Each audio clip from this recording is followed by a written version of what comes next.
हरि हरि हरि बोल। बोलो जय जय श्री राधे, जय जय श्री राधे, जय जय श्री राधे श्याम। निताय गौरांग भगवान, जय जय श्री वृंदावन धाम की जय। ओम नमो भगवते वासुदेवाय। ओम नमो भगवते वासुदेवाय। ओम नमो भगवते वासुदेवाय। नारायणं नमस्कृत्य नरं चैव नरोत्तमं देवीं सरस्वतीं व्यासं ततो जयमुदीरयेत्। Studying Sikshastakam, the eight instructions left by Mahaprabhu. You know. So in that, the first sloka we discuss about the Sankirtan, and that is like the one kind of thesis. It's like complete package. Participation in Sankirtan movement is like complete package for the to cause the ultimate good in the living entity. And so if something is like they just saying, if something is too good to be true, correct? The word too is actually taken in negative sense, correct? So this the proposition of Mahaprabhu is like a wonderful thesis. And after mentioning this thesis in his first verse, everything like bright, everything bright, ujjwal. And however good the proposition made in the material world, which is plagued by the influence, ugly influence of the three modes of material nature, we have to safeguard. That's why Srila Prabhupada says, even on royal roads, there are accidents possible in this material world. So after mentioning this thesis in his first verse, Chaitanya Mahaprabhu now gives he gave the antithesis in the second sloka. What could cause the deprivation of attaining the ultimate benefit from Sankirtan? That's what we discussed in the second sloka. Because the proposition of Sankirtan gives tremendous hope to the living entities. Cheto darpana marjanam, bhav mahadavagni nirvapanam, shreya kairava chandrika vitarnam, vidyavadhu jivanam, anandam buddhivarjanam pratipadam, purnamritaswadam, sarvatmasnapanam, param vijayate Sri Krishna Sankirtanam. Although that is the potential of Sankirtan, taking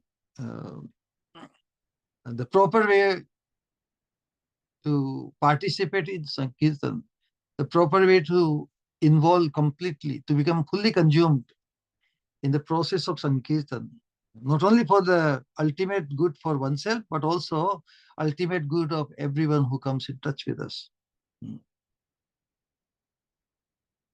But in spite of having such amazing arrangement, why since eternity we are still stuck here?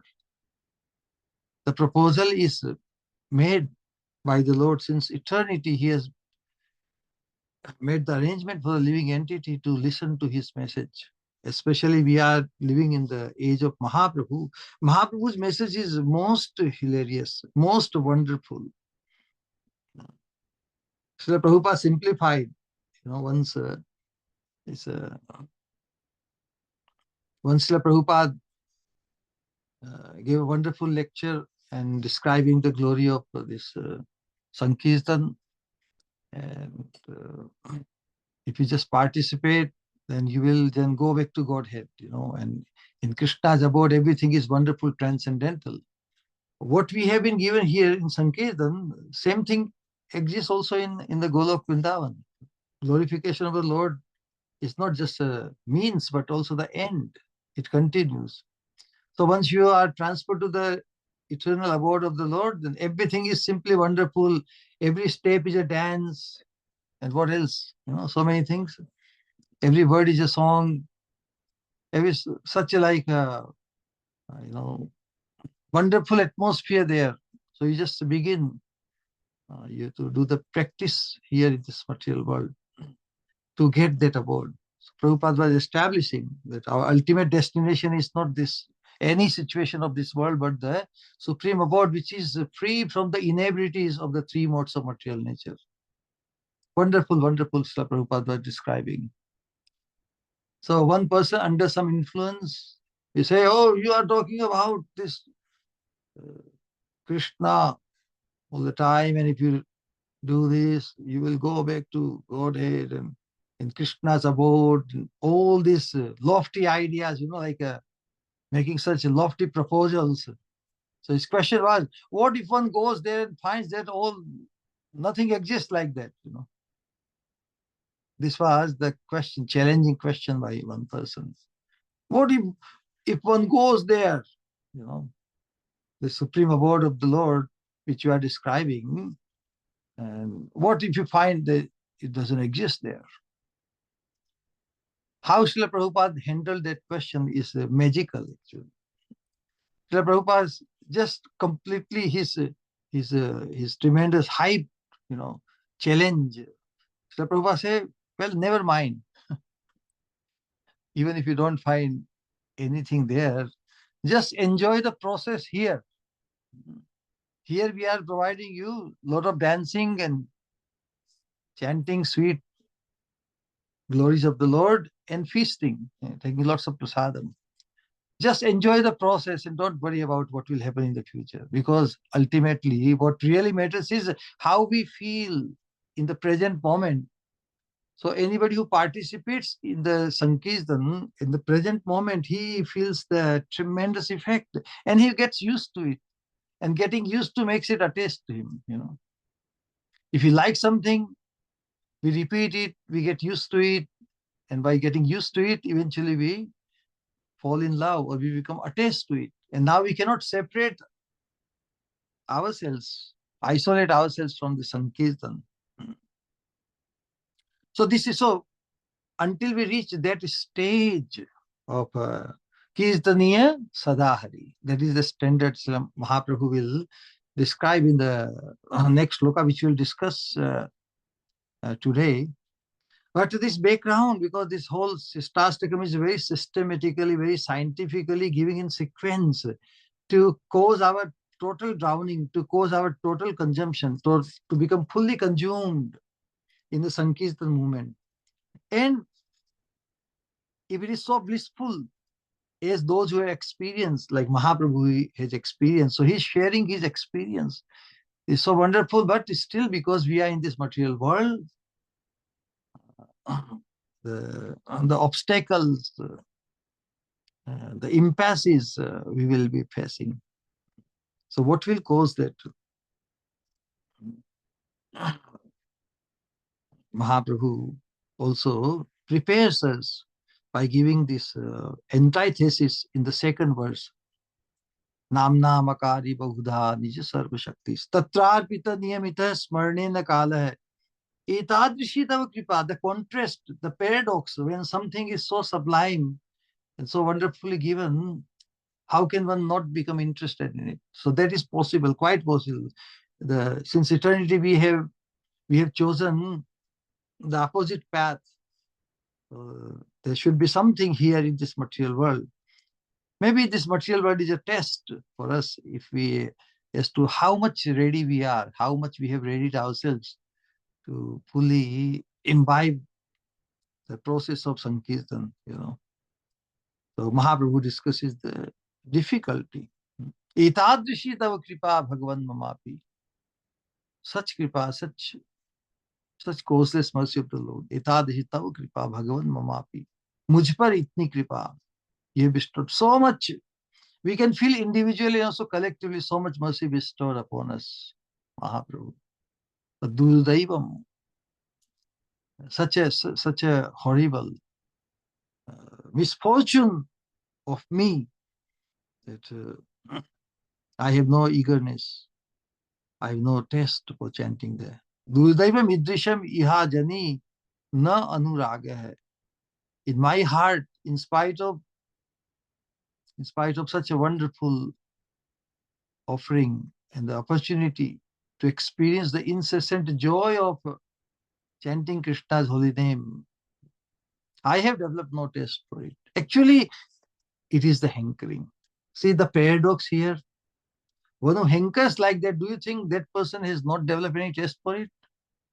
So Mahaprabhu is just taking actually lower position like us, who is the very embodiment of love. How can he have not uh, no taste or no love for the name of the very person he is in love? Mahaprabhu, in the mood of Radharani, is in love of Krishna. And Krishna, when he says that I have no love, Nanu raga, I have developed no taste for it, no anurakti. Anurakti, by the very definition, anu means in followings. If you like something, you follow it all the times, anurakti. So you cannot not follow that person, you have become anurakta. So that is the idea. But Mahaprabhu says, I have no anurakti, nanurag hai, no anurag. You know. So what is the difficulty? What has caused such uninterest in such a most blissful nature of holy name? You know. But I have no taste for it. So what is this? What could be reason? So what hope can we have if we have no taste for it? How can we attain it? That is the problem. No? Formally, when we embark upon this path, formally we take initiation, association, all the rules, regulations, all the limbs of devotional service we participate. Uh, so formally we very nicely approach this path, but not from the core of our heart. How the heart can become involved? Intellectually, we come from the culture, Vedic culture, or even without Vedic culture, and we find the association of devoted souls. Naturally, our most decisions are based on our intellectual judgment, which is very necessary because our intelligence defines our identity, you can say. Whatever intelligently, very scrutinizingly, very with discretion, whatever discretion we have, we identify in accordance to the judgment of our intelligence, isn't so? But until the heart gets involved, because the the feeling of the heart, it's beyond intelligence. When something is appreciated or felt within the heart, then the feeling of the heart can overpower the intellectual judgment. Of course, especially in Sankirtan, we have to involve the heart, because without involving the heart, it cannot be called Sankirtan. Our bodily limbs may be acting many devotional Sankirtan activities, but our mind may be something else, searching for something else, or maybe aspiring for some ulterior motive. Bhajan ka avesh or bhajan mein avesh. Our absorption should be in bhajan, in the holy name, rather than uh, avesh. Uh, Avesh means the vigor that I do so much bhajan. I do so much bhajan, or compared to I'm drowning in bhajan. So if one drowns with a heart feeling, then he can experience the true nature, true effect of chanting, the sweetness of chanting. But because I'm plagued with so many ulterior motives, and I think if by chanting, I can get something out of it. Rather than giving oneself completely in self-sacrifice and full surrender to the holy name. So how this accomplished? So one who initiates us, because we receive the holy name and this process in a bona fide process. Bona fide means by a saintly person who is situated in parampara. That is bona fide. So when we receive this Sankirtan through the mercy of a pure devotee, then as much as we want to give our heart to the pure devotee, in accordance to that, we will be able to drown into this process of Sankirtan. So it is not just simply intellectual thing. The heart. So heart, ultimately, heart becomes involved with the person. So holy name is also a person, but we haven't experienced holy name as a person. All we know that Krishna's Naam, Rupa, not different from Krishna himself. So the person ultimately to feel how much we are involved in Sankirtan, how much we feel how much we feel involved in following the this mercy flow, the flow of mercy we receive through the agency of the pure devotee. I mean, because that alone will cause us to approach this holy name from our heart. So we approach the pure devotee as if we are approaching the Supreme, because the Supreme becomes manifest, to become direct experience is given to us when we become devoted to a pure devotee. So the Sankirtan is never by oneself. No, it is always involving Krishna. And Krishna has 7 aspects we must always remember. Nama, Rupa, Guna, Leela. Dham, Parikar, Abharan.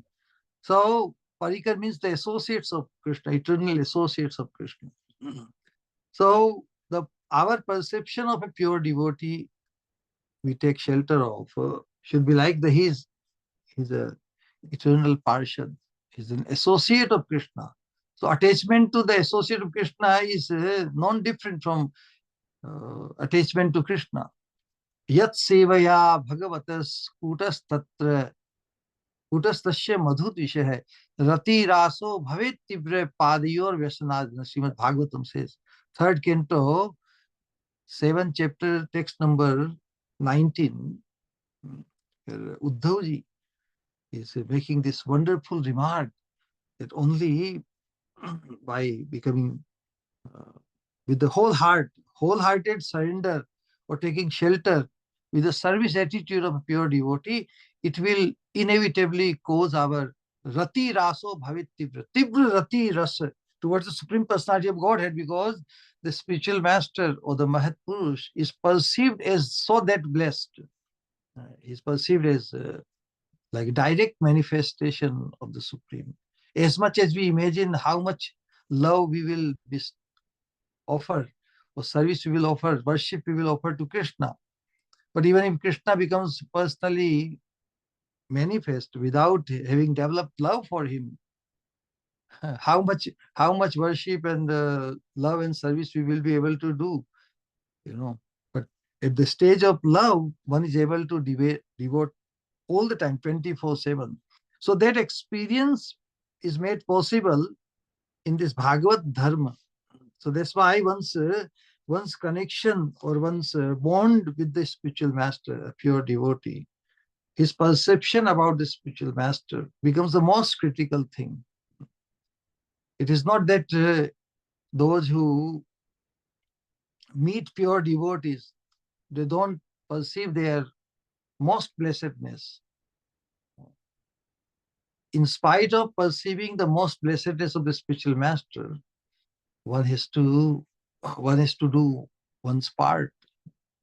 One has to try to dedicate one's life with words, with thoughts and actions to please him. And pleasing him pleases Krishna. And when Krishna becomes pleased, we become uprooted. Padeyo Vyasanardana, the sloka says, and as an effect of that, the unlimited chain of anarthas which has graved us, since eternity. Padeyo Vyasanardana, Vyasan means all the miserable situations due to anarthas. Ardana, they become removed. So it is not that by one's own endeavor, on one's own, one can become fully blessed. To become fully blessed, we have to serve the person who is perceived by us as most blessed. Because unless we perceive someone as most blessed, we will analyze that person comparatively with someone else. But when we perceive someone as most blessed, we will not compare him with anyone, not even with previous Prabhupadas or anybody. Because for me, that person is everything. That person is my Prabhupada, my Sripad, my Rupa Goswami, or whatever. So that is the absolute nature of one's perception. That alone will give us a full, big, you know, uh, big stride. Tibra, Tibrina Bhakti Yogena. So only a pure devotee can cause this uh, Tibrina Bhakti Yogena in our life, because we have the direct live example, Adarsh, ideal in front of us. If we have an ideal in front of us, we can just simply following in his footsteps, under his direction. We will have no other agenda, no other aspiration, no other akanksha left in our life.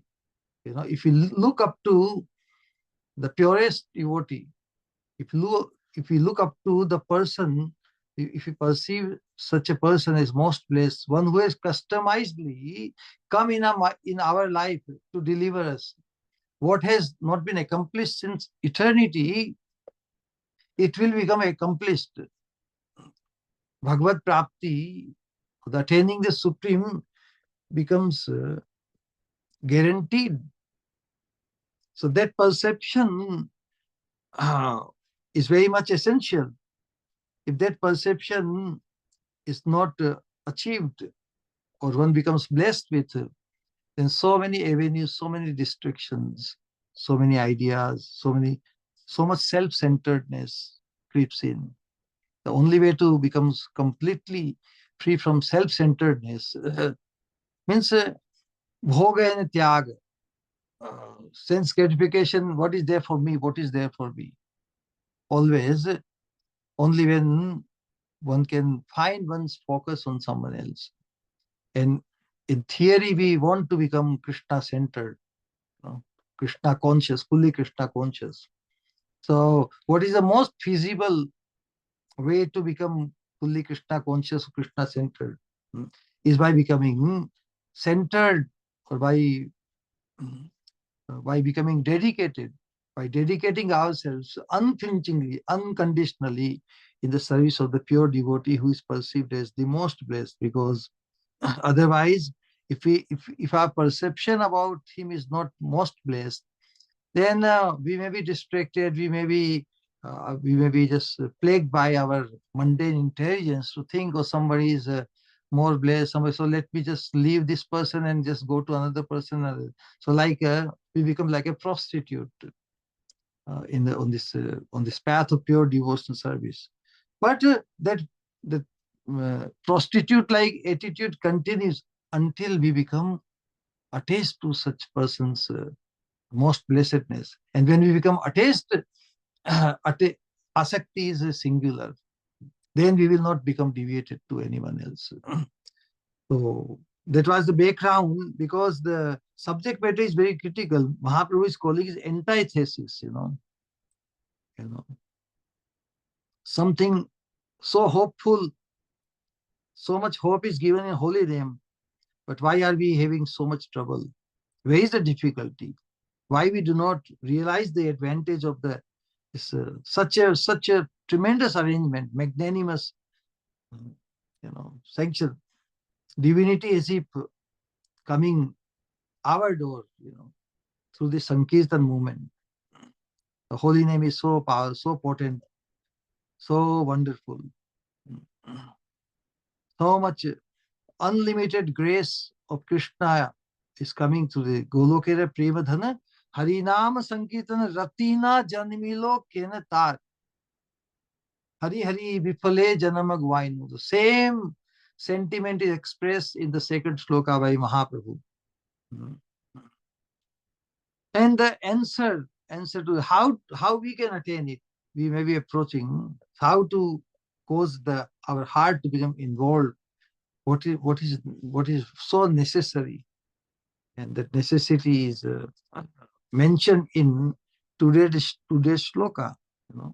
Trinadapi sunichena tarurapi saishnuna amanina manadena kirtaniya sadahari. But it's how one feels. Feeling is very essential. Unlimited mercy, like the pre-mercy. There's a grant. If a grant is given, but in order to qualify the grant, it is sometimes required that you should have this minimum, minimum deposit is necessary to qualify for the grant, in the material world we see. So when one recognizes that, one feels that he does not have even the minimum required deposit to qualify for the grant. Grant is some money or mercy given which one doesn't have to return, correct? But it prerequisite that you should have some minimum deposit. At least you should have a bank account. But many people, they have such a bad credit, they cannot even open the bank account. The whole idea is there's a pre-requirement, the minimum required qualification, the minimum required deposit to receive the grant. So even when one acknowledges that I don't have even a minimum deposit to qualify for the grant, then he feels so hopeless. But that acknowledgement that I don't have the minimum required qualification, that sense of humility creeps in, because the Sankirtan, any connection to the Sankirtan movement through devotees, no situation is totally hopeless, Still, there is hope. So this very acknowledgement that I don't have even minimum qualification, I'm so fallen like this, that sense of humility becomes, this realization that I'm so bereft, I'm so bankrupt from any pertaining to any qualifications. So this conception of humility. So when one begins to practice devotion toward the Supreme Personality of Godhead, who has bestowed unlimited mercy, so this sense of humility will be the beginning point or purifying effect in such acknowledgement, because as we have discussed many times, any claiming on our part is the cause of our bondage, or any acknowledgement of kripa causes our liberation. So this acknowledgement that I have nothing, everything has been given to me by Krishna. So this acknowledgement will cause him to come in loving bond with the Supreme. One can feel that I have no qualification, I have no value in myself. I have nothing to give in return. Krishna has given so much. Krishna has bestowed so much mercy. Devotees have been so merciful. Do I qualify? Did I ever qualify them? No. The causeless mercy of the devotees, one can feel in one's life. And through the causeless mercy of the devotees, because devotees become our direct experience. We don't see Krishna playing the flute and with a peacock feather coming to us and telling us anything. So Krishna is still our indirect experience through the scriptures and through the glories we hear through other devotees, from their devotees' lotus mouth, and through the scriptures. But our direct experience is devotees, isn't it so? So I have nothing to give in return. Even the minimum requirement for the Lord's grace is absent in me. So this feeling utter unqualifiedness, At that stage, one becomes the recipient of receiving the mercy. Without becoming completely empty, how can we receive the mercy? So Mahaprabhu is expressing this lamentation. That, what can I do? How to, But still, Mahaprabhu says that one should not become discouraged. The tremendous sense of humility has been expressed by our acharyas like Krishnadas Kaviraj Goswami. He thinks himself lower than the straw in the lower than the bug in the stool. So this kind of things, one wonders how is it possible? Is it really is it artificial expression?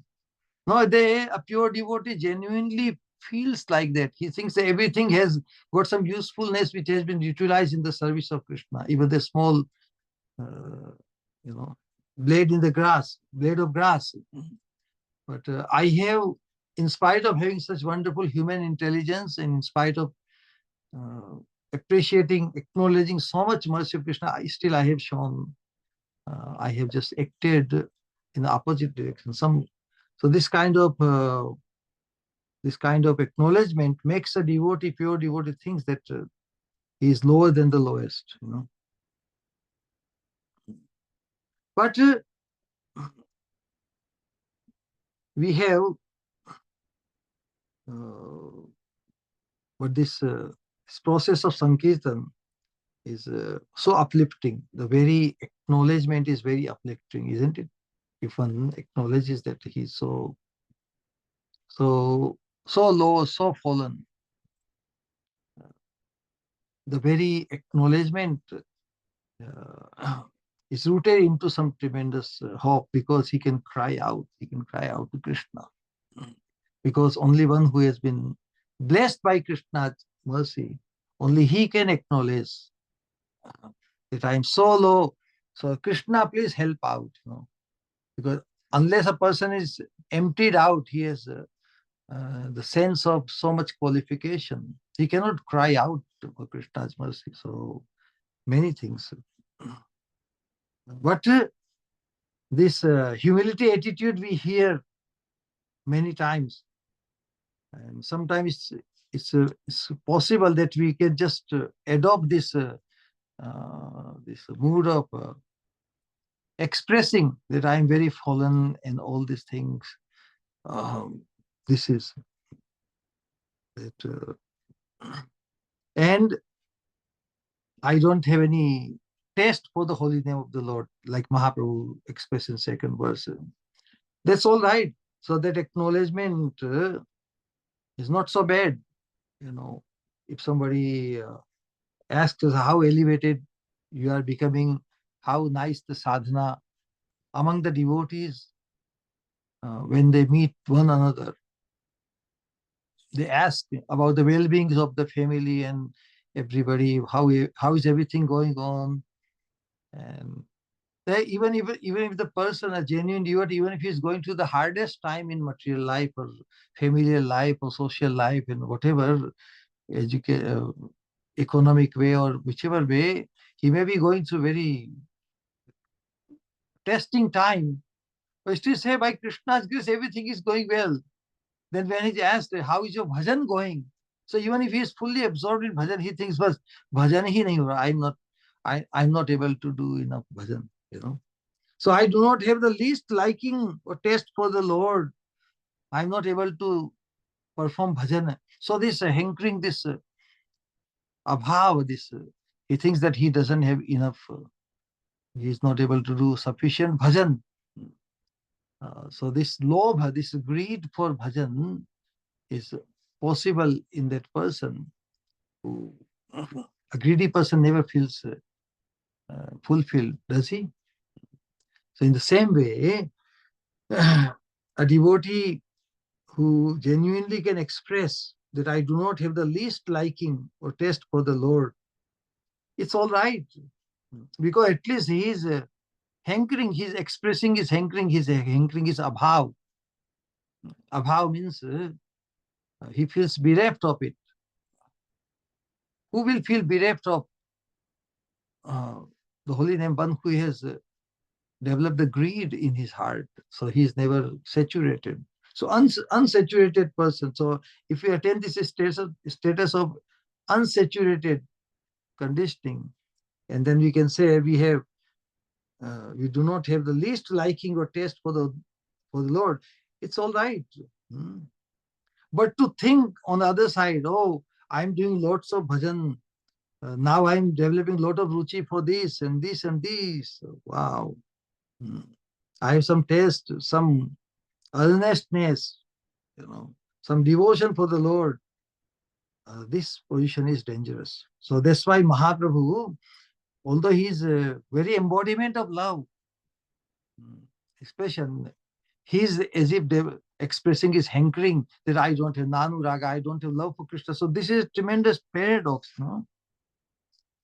So what causes, you know, so the Mahaprabhu, what he expressed that that kind of emptiness, unless we empty our system completely, we won't have the readiness to receive the mercy completely. So what blocks our mercy? Because we have taken shelter of so many unwanted things in our heart. So in spite of apparently participating in Sankirtan, our fervor, our hankering, we don't feel empty enough to receive so much mercy. Our self-centeredness, even apparently on the path of pure devotional service, keeps plaguing us, you know, instead of instead of becoming Krishna-centered or the centered on Krishna's expansion, Nama, Rupa, Guna, Lila, Dhama, Parikar, Avran, we don't feel empty enough. Sankirtan, uh, the complete self-abnegation. You know. Abnegation means completely becoming free from self-centeredness. It has to become complete. And then this mood of hankering will be expressed. How much we need Krishna, how much we want to experience the joy of chanting Krishna's name. We feel so much little, minimized. That's why we hanker for thousands of tongues, thousands of years. So this effect one feels. And then all the negative things, the worldly achievements, our worldly comforts, we have to completely withdraw from it. Because that is what keeps our fervor or the avesh, intensity, uh, very casual. Tivrena Bhakti Yogena, we are not able to experience. So we should think, as Mahaprabhu advises, that I am nothing.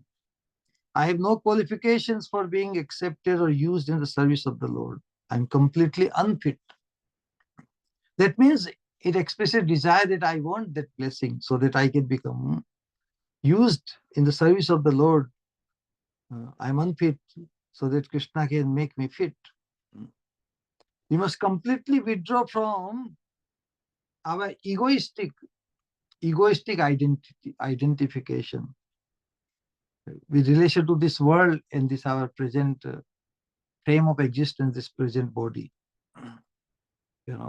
Our hankering should be, Krishna, I am trapped here.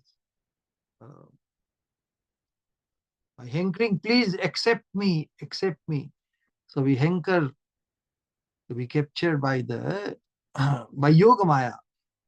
This concept of Yoga Maya, the Lord's internal energy, totally depending on its mercy without any resistance. Our resistance comes because of our material conditioning. But when we fully offer ourselves completely, seeing a very precarious situation of our existence here in this material world, we totally offer ourselves to be captured by Yoga Maya. It's like depending totally on its mercy. Uh, you know, it's very difficult to think of oneself as a slave. Like a slave has no will. The master has everything. He controls. The whole position is with the master. Everything is his. So this is our real qualification, that we are able to offer unconditionally to be accepted as they want in their realm. So that kind of readiness is required. And that's why Mahaprabhu is able to cry out that I have no qualification, I have no anurag, but you are most merciful. That's why please take me. I don't find a trace of love of Krishna within my heart. Na prema gandhosti darapi me haro. This is the sentiment of Radharani expressed by Mahaprabhu. We discussed that sloka previously. So this is the standard of humility. In order to become completely free from self-centeredness, that much readiness. But although it appears to be very, very difficult, but when we become attached to something, not having received it, attained it, then we can just cry out in such a humility that I'm bereft of any qualification, I don't have any love for, but I need you. I need you because I love you. This is the point. I love you because I need you, or I need you because I love you. Which is better? This is a question to all the participants. This is where the hankering, the nature of hankering, the pure loving hankering, that I need you because I love you. So that is the thing we should choose, rather than I love you because I need you. That is not causeless love. Love should be the cause, and there should be no cause for love. Love is causeless. So we need Krishna. So our need for Krishna, our feeling so deprived of Krishna, I have no taste for him, no love for him. That means it expresses our genuine desire to have Krishna. And that feeling must be sincere. It must not be an imitation of the pure devotees, advanced devotees. We must be very careful. We must not imitate great Mahatmas. To genuinely feel, to conceive that we possess nothing and that everything is his. That is the only qualification for chanting the holy name of Krishna. Correct? Perceiving, acknowledging only the mercy and claiming nothing, no qualification. That is the standard of humility and the mood Mahaprabhu is trying to express. And that is expressed specifically in third sloka, today's sloka. Trinadapi sunichena tarorapi sahishnuna amanina manadena kirtaniya sadahari. But before that, so what is that deprives one to attain that consciousness or that status? What causes our durbhagya or misfortune? It is the aparadha, because we have to deal with people, fellow associates and other people. And somehow our self-centered, the false ego or the wrong ego to think of, which makes very strongly, makes us think of as an enjoyer, as the controller and everything. So when we cannot, and in that consciousness, one is not able to appreciate the higher status or utkarsha of others. Parotkarsham asahanam matsaryam. You know. So what this matsarya does, because we will also the 10 kinds of aparadha, this aparadha becomes the obstacles, and these vaimanasya or the matsarya is the ultimate aparadha. It just completely reverses our mental thought, reverses our actions and the speech and everything. So what is that, so it creates, have you heard something like bridge? Uh, the bridge is, what is the need of the bridge? Bridge connects the two separated spaces, areas. But this aparadha creates a bridge of obstacles. Isn't it a tremendous paradox? A bridge is supposed to unite the two separated species or entities, but this aparadha, uh, why it is compared to a bridge? Because we are stuck there. So if you are connected with a bridge, now you are stuck. So this matsaya, this bridge of obstacles, it just becomes, we compare it like sixth level cancer. If you want, if one becomes one is sixth level cancer, it has no cure, no cure. And so it has to be removed. It has to be given up abruptly, completely. And how it can be given up? This matsarya, because matsarya is a very corrupt consciousness in which one is not able to perceive the higher or superior transcendental nature of the pure devotees, even the Guru Vargas, even the pure devotees. One is no, because one thinks that he is no less. Or even if he formally, in a formality, honors someone as such, but is not able to honor them as much as they deserve. So that's why he becomes self deprived. He's always his whole focus is on self glory, and in order to sustain in self glory, he has to find a way to put down others, paraninda, etc. All these things. So that's why one has to safeguard against these aparadhas, which block us, which will cause us to self deprive from the ultimate benefit of Sankirtan. Our one of the many aparadhas and sadhakas, we can see our Kartik, he asked one question uh, among the many aparadhas, second aparadha. So I will just touch in 5 minutes this second aparadha, where uh, considering uh, Lord Vishnu and Lord Shiva to be independent Ishwaras, as if there are two Ishwaras.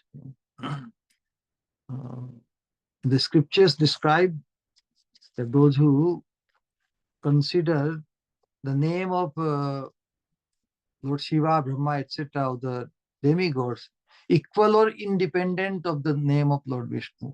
That is the idea. So sometime in the scriptures, apparently contradictory statements are found.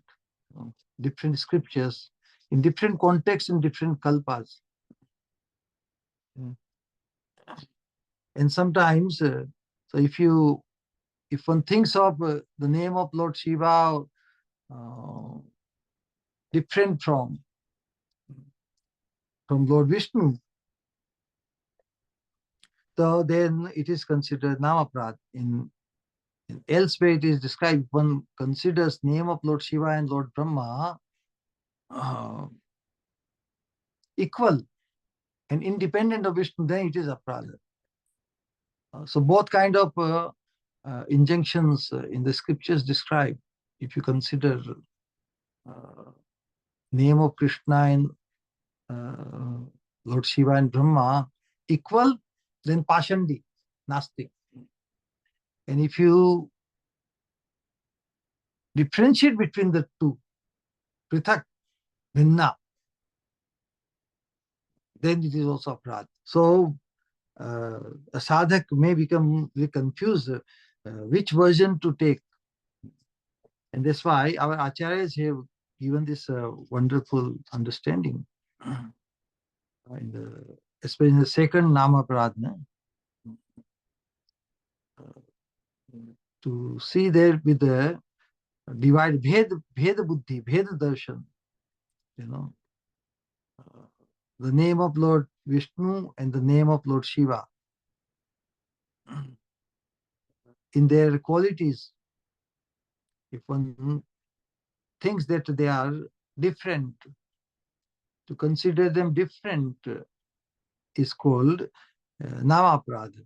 But in different place, it is said that if you consider Yastu Narayanam Devam Brahma Rudradi Daivatai Samatvenaiva Manyate Sa Pashandi Bhavedruham. Correct?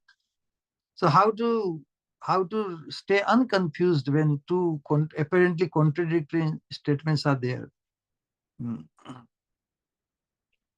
A person who considers, Lord Narayan and his name equal and independent, equal, then he is definitely Pashandi. So,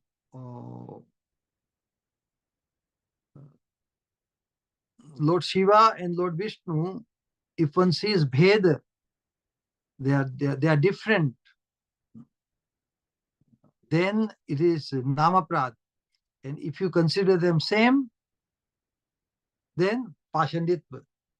You see the point? So this is sometimes very, very confusing.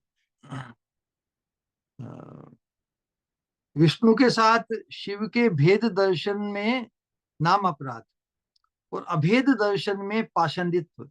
If you think they are one in the same, then it is pashanditva, nastitva.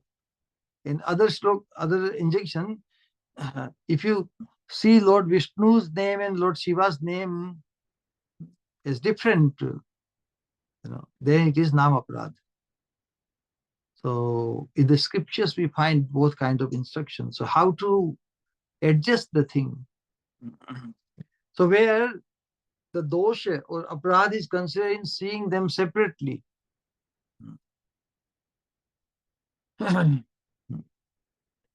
So because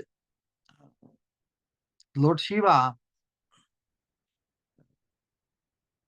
is only one transformation of Lord Vishnu. Kshiram yatha-dadhi vikara vishesha yoga. Actually, Lord Shiva is nothing but a special transformation of Krishna only. So in Tattva, they are not different, but in disposition they are different. So Lord Shiva is who is also recognized as Ishvara, but still he is not supremely independent Ishvara. By the very definition of Ishvara means one who is independent.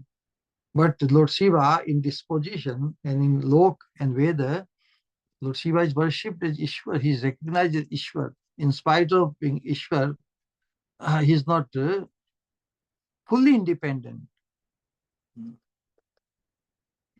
But where the dosha or fault is in seeing Krishna and Shiva, or Lord Vishnu and Shiva, non-different, abhed.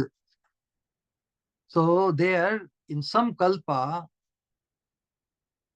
a very qualified living entity of Jiva, when he performs the act of Lord Shiva, so there The living entity is not Ishvara, but he is acting, playing the role of Shiva. On the other hand, just as when we compare with Lord Brahma is generally a living entity. It is described that a person, if he performs for 100 lifetimes very perfectly the Varnashram Dharma, then he becomes eligible to take the position of Brahma. So mostly it is the living entity, the qualified living entity, who plays the role of Brahma. But in some kalpa, when during the time of this partial creation, when because Lord Brahma,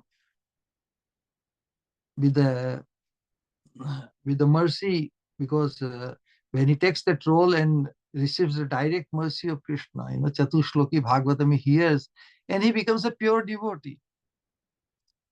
So in every kalpa, when the new Brahma is needed, if the very qualified living entity is not available, then Krishna himself performs the act of Lord Brahma. So in that particular kalpa, where some such qualified living entity is not available, in that kalpa, Lord Hari himself, like a Gunavatar, he himself plays the role of Lord Brahma.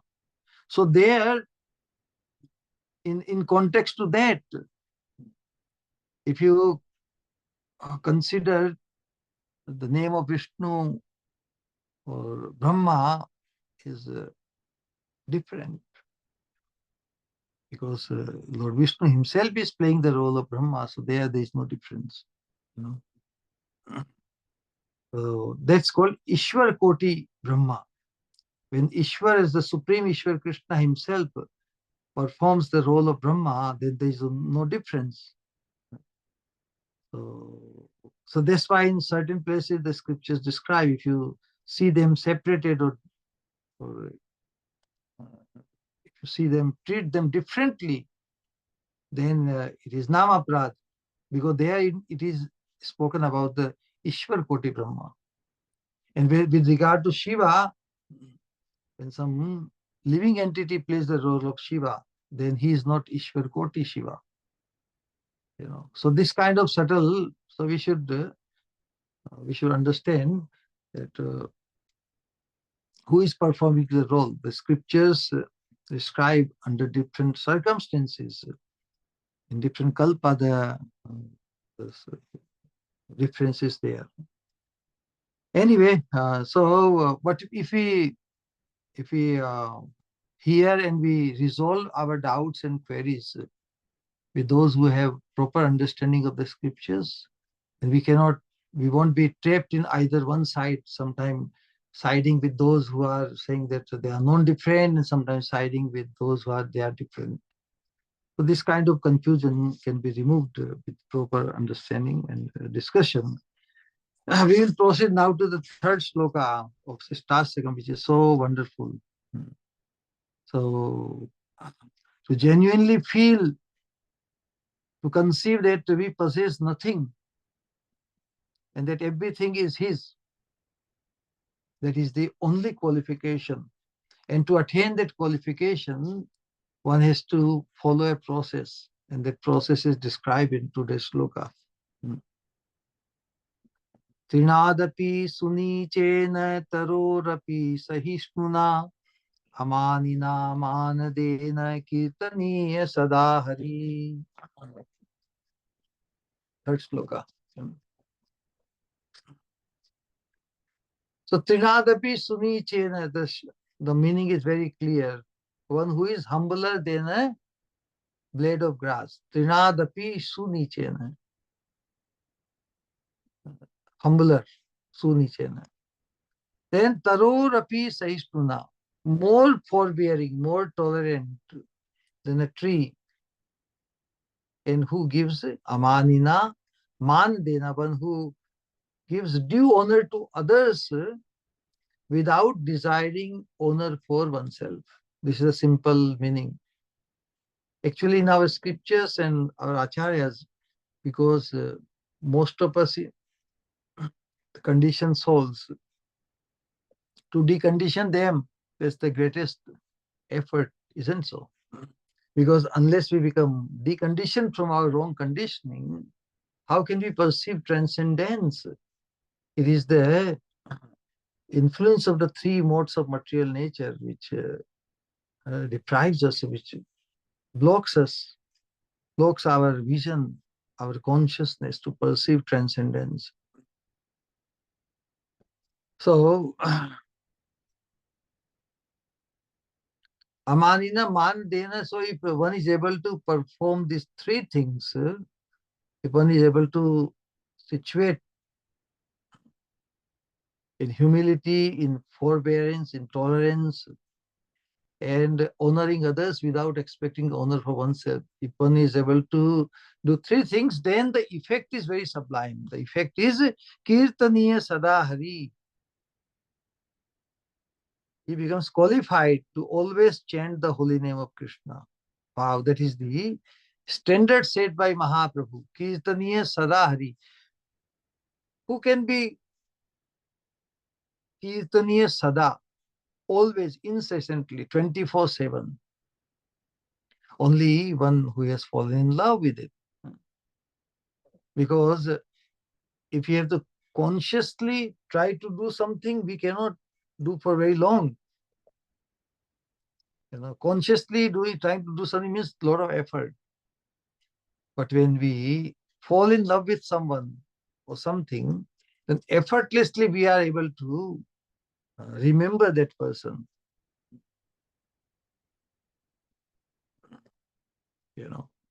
So Mahaprabhu is just uh,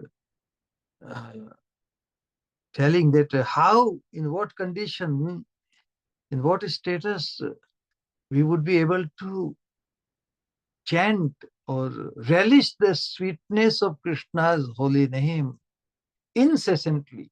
Kirtaniya Sadahari. Kirtani means glorified. What we glorify? One who is perceived as very sweet. One who is perceived as very blissful. So, in what state a living entity, a sadhaka, would be able to relish or perceive the sweetness of the holy name? Only in those three conditions. Because without feeling that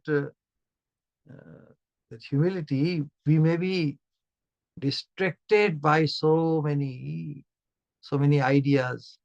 We may be hurt because we think of ourselves as very lofty, and the atmosphere will create or challenge us. They will fight with us. What do you think you are? We think of ourselves as very lofty, and then we will be in lots of trouble. So we should we should become grounded or couched. जैसे कि sofa में बैठ जाते हैं ना, when you sit in a sofa, then you are totally means grabbed by it. So we have to also situate ourselves in that kind of conscious, that kind of mood. We should think of ourselves as the meanest of the means, lowest of the lowest. Bhaktivinoda Thakur, he gives a wonderful commentary and explanation of this sloka. It's so wonderful that how can one think of oneself as lower than the straw in the street, lower than a blade of grass? Is it like a what kind of thought is this? How can one possibly think of oneself as lower than the straw in the street or the blade of grass? How we understand this? Because what is the nature of a blade of grass? Even a blade of grass has its value. A blade of grass can be put to some use. It can be burned to give light and heat to someone. It can be used to make some house for someone. It has some usefulness. It does not resist, correct? A blade of grass, even if it is trampled, it doesn't show resistance to block it. It just becomes trampled. It is fully conducive to receive any treatment without any resistance. That is the nature.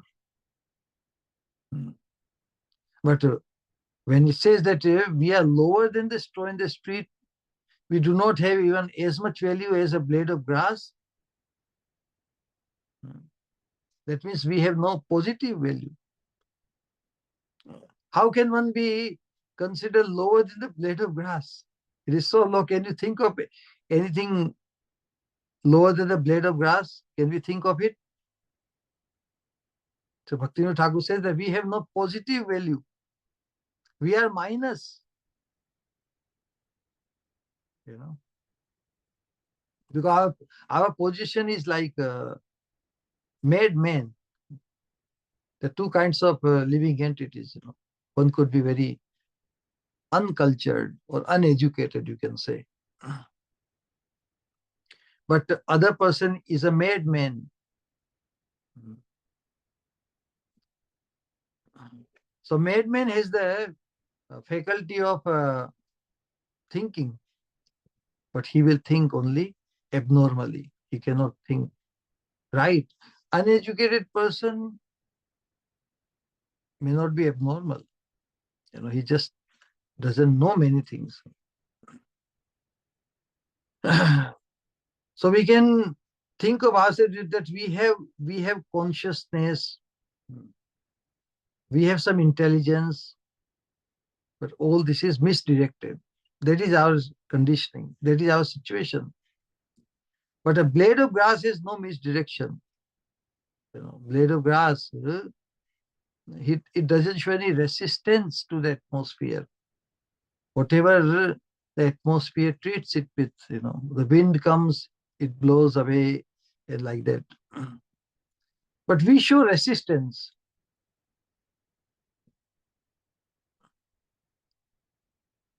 It doesn't speak back if somebody tramples a blade of grass can be blown away anywhere for external environment.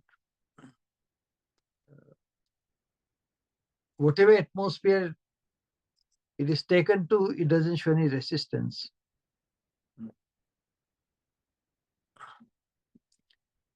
But think of the Sankirtan. The Sankirtan has provided us such an atmosphere to take it in a particular direction. Why our position is lower than or more degrading than a blade of grass? What does it mean? That we will resist our atmosphere. As a human form of life given to us, we are given life with a special prerogative to cause our ultimate good.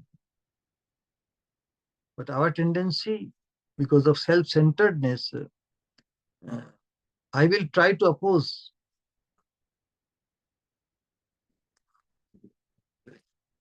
So can we say that blade of grass is some positive use of some sort, but I have no positive use because I will resist. So if we resist the flow of mercy coming in our life of Sankirtan, then because of this opposing tendency, so what is our value then? We ourselves become the cause of our self-deprivation. I will try to oppose them. If Mahaprabhu, Krishna's whole agenda is to take the living entity in a upward direction, but I will resist.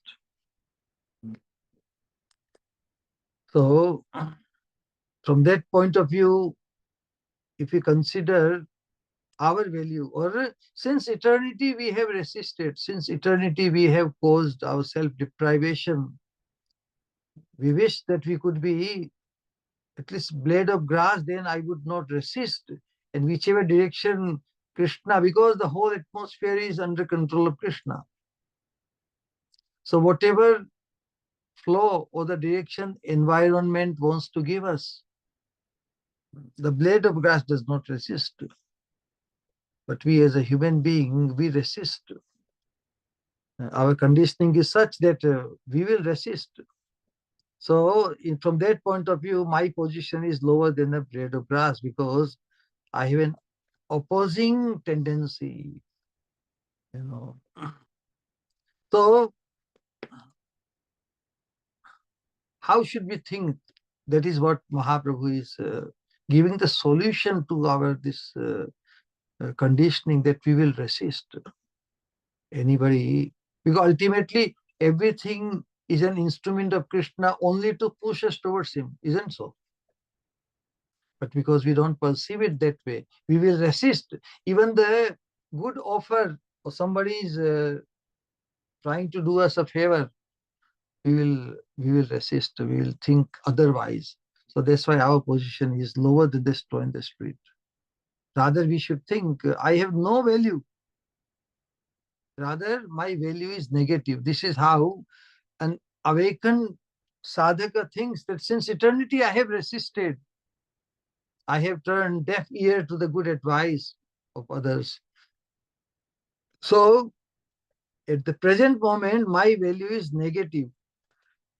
It is my tendency to oppose the Lord's grace.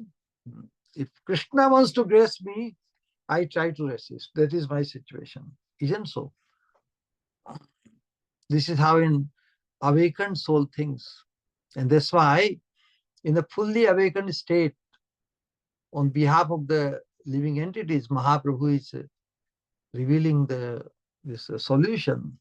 Trinadapi sunichena. One should think of oneself, because our present existence, present status is the effect of our previous actions. So since eternity we have performed activities only in resistance, and still out of his causeless mercy, Krishna has given me another opportunity as a human being so that we come to our senses. We can acknowledge our drawback, and we can now, in order to imbibe the full mercy of Sankirtan, we will show no resistance, but we will fully embrace the mercy of the Lord. So only when one acknowledges that I have been only negative in my response to the mercy of the Lord, then he becomes definitely a true recipient in that sense of emptiness, some sense of negativeness. One is one's eager to now imbibe the full mercy of the Lord. It's just like the feeling of remorseness when a person is remorseful about one's bad actions, bad thoughts, or bad speech. Then now he's very extra careful, and one thinks that, oh, I have wasted so much time. I have lagged behind so much, so whatever time left with me, let me run full force. That's the point, Caitanya Sadahari. So in this, only in this consciousness of remorsefulness, that I'm lower than the straw in the street, then the tolerance would be made possible. Tarorapi sahishnuna, then one can, without resistance, he can tolerate all the uh, all the all the discomforts or the obstacles created by the atmosphere, because he has got a higher agenda to achieve. Then he will be able to honor others, and in the process of honoring others, he will have no time left to expect honor for oneself. So one direction. So this sloka appears to be very, very difficult. Trinadapi sunichena tarorapi sahishnuna amanina without expecting respect for oneself, manadena, which is the easiest of the four. It could be very difficult to, in the conditioned state, that I think of myself as lower than the straw in the street, blade of grass. It may appears to be very impossible to become or more tolerant than the tree. Tree showing no resistance, even if somebody throws the stone at the tree, it gives back the fruit without showing resistance. Very difficult. Aman, not expecting respect is also very, very difficult. In conditioned state, in self-centered state, a person thinks he's so important, so significant. How could others ignore me? How dare they ignore me? So expecting respect, uh, expecting no respect for oneself is also very difficult. The fourth thing, man dena, at least is out of etiquette, out of culture. In Vedic culture especially, we always show respect to others. So if one becomes so involved, if one becomes so focused that Jive Sanman Divo Jani Krishna Dhistan, I will offer respect to every living entity, thinking that Krishna resides in that living entity as Paramatma. So, and if one becomes so aware and awakened, uh, always ready to offer respect to others, that act itself will be so absorbing that he will lose he will lose uh, that expectation that who is giving me respect or not. So we have to somehow or other begin somewhere. So this offering respect to others, it should be increased, and every living entity is worthy of my respect because Krishna resides in his heart. So if Krishna has taken shelter in that living entity, how can I can easily offer respect to the person. So we should we should uh, we shouldn't protect ourselves from causing the self deprivation. I must not resist Krishna's grace coming in my life, but that that tendency is in our corrupt intelligence. The tendency is there. Uh, we are constituted of such an elephant, which causes our own spiritual suicide. And that's why Mahaprabhu is warning us. Krishna comes to grace me, but I oppose him. The energy that is within me tries for suicide.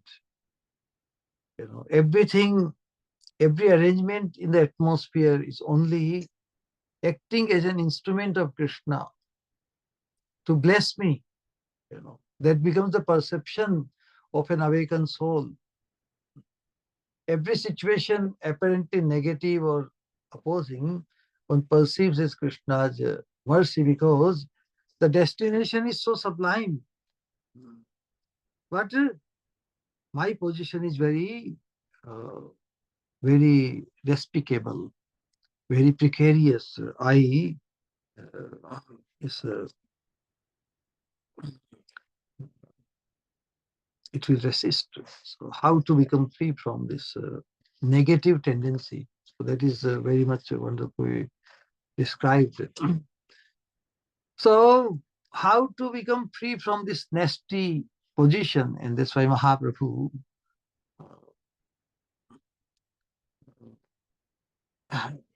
only a person who acknowledges this predicament, the precarious situation of oneself. If we acknowledge this, if we realize that we are in such a predicament, so then a person searches out for the solution, correct?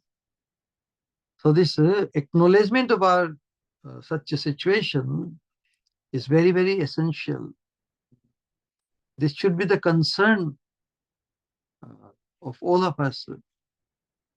Then we may accept the good message of Mahaprabhu coming in our life. We have to somehow create the receptibility of our heart to get the benefit from the message of Mahaprabhu.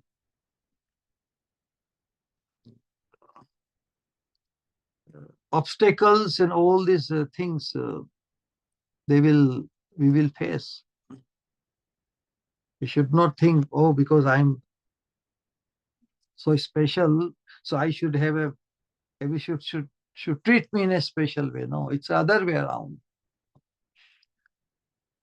Rather, only one when can think of oneself as lower than the street, lower than the blade of grass in the street. One is able to tolerate all the apparent mistreatment. We think everything should be smooth in my life. So many troubles may come from outside. They will come. Adi bhautik, from other living entity, adi daivik, uncontrollable events happen, and adhyatmic from my own body and mind. He's just saying, what is the first happiness in life? Pahela sukha nirogi kaya. If you don't have good health, then all other happinesses won't work. So, but our body itself gives us so much discomfort sometimes, disease, etc. And lack of peace of the mind. So all these external factors will affect us. We can find that even in the process of chanting Sankirtan, when we go out to distribute the sound vibration of Krishna's name, do you think everybody welcomes us? So if you think we are doing such a most important work, and so we should be treated very wonderfully, we should be worshipped everywhere like this. Do you think we will be able to perform any Sankirtan?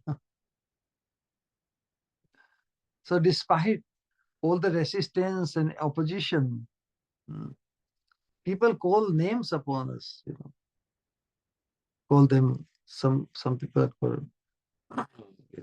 monkeys, red-faced monkeys. So much hindrance, so much opposition, so much litigation, and so many problems people create. How we will be able to stand all of those without situating ourselves in a very, very humble position? Isn't so?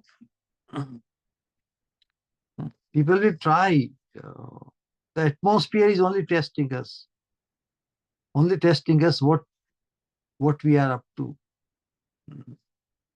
But the whole idea is the message of Mahaprabhu is so sublime. In order to imbibe that message, in order to receive the fullest, sweetest, incessant mercy of Mahaprabhu, unless we situate ourselves in that humble mood, tolerant mood, we will be causing our self-deprivation. That is the point. People will do their work. People are just checking us out.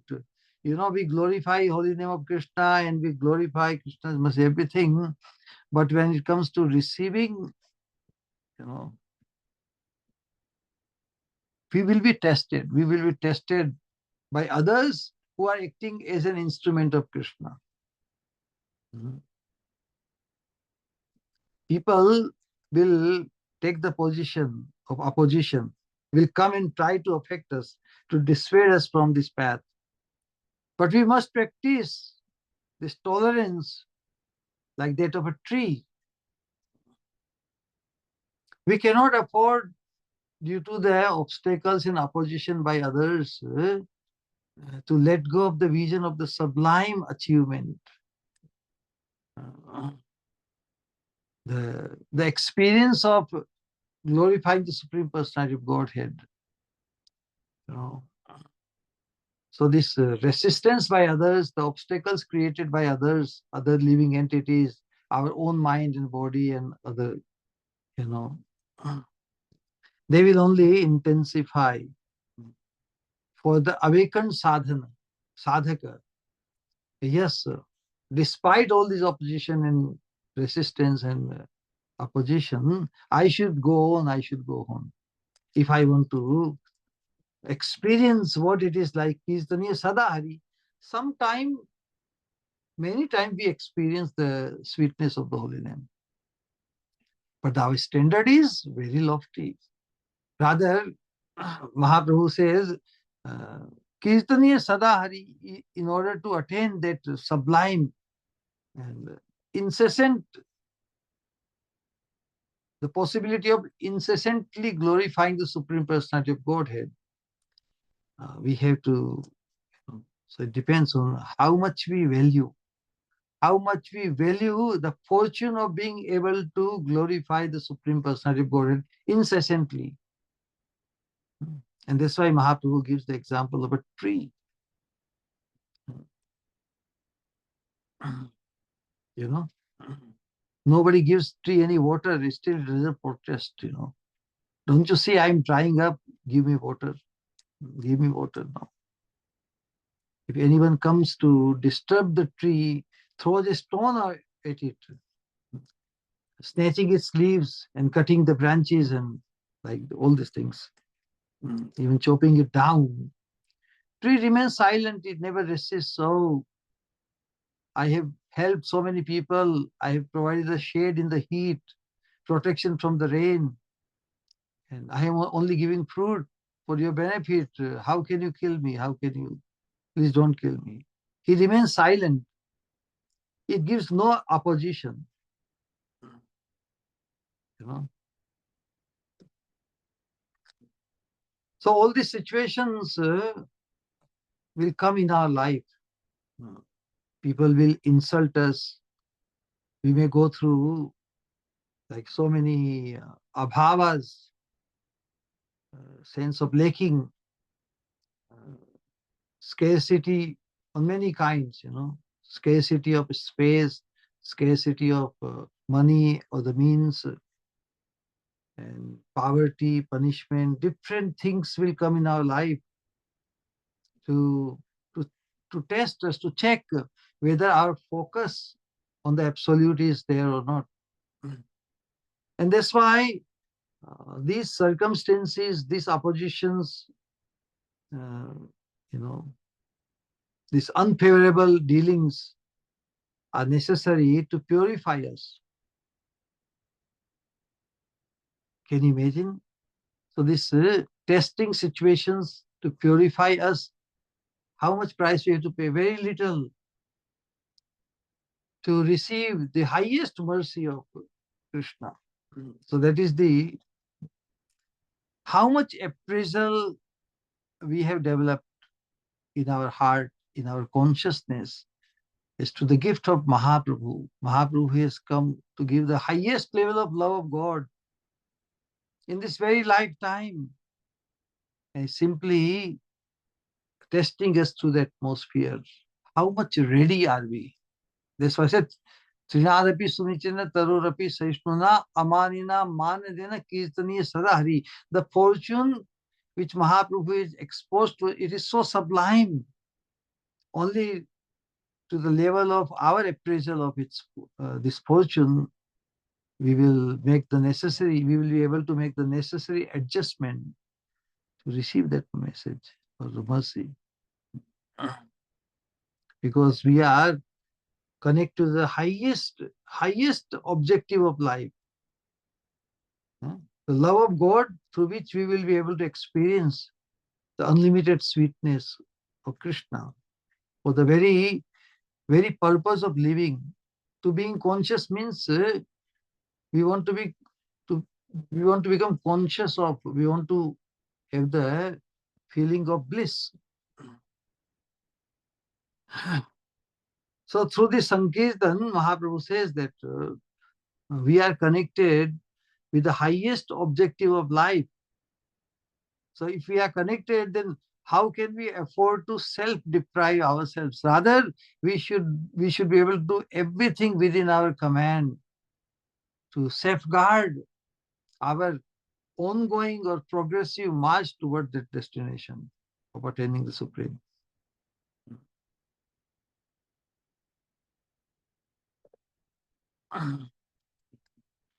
So ultimately, what price are we ready to pay to receive that supreme destination?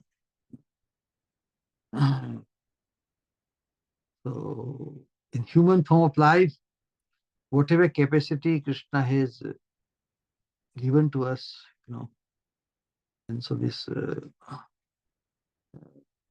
whatever little demanding situation we face in life, if we become connected to the incessant flow of mercy of Mahaprabhu through this Sankirtan, then we should be naturally inspired, you know, that with such a minimum price, we are being given the highest treasure, you know. So basically, we are getting it free, but without that proper consciousness, without that proper receptive mood, without that mood of acknowledging the mercy of Krishna, without the mood of uh, total free from self-centeredness, we won't be able to relish the mercy which Mahaprabhu has come to give. But a person who is awakened into the glory of the Sankirtan, he will say, oh, with minimum punishment, I am getting the highest reward. Very little price. And that's the only thing.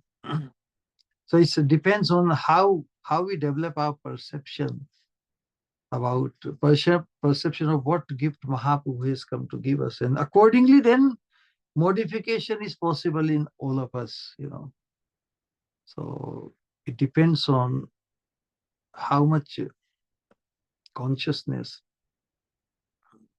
what kind of appraisal, how much we value the gift of Mahaprabhu in the form of Sankirtan.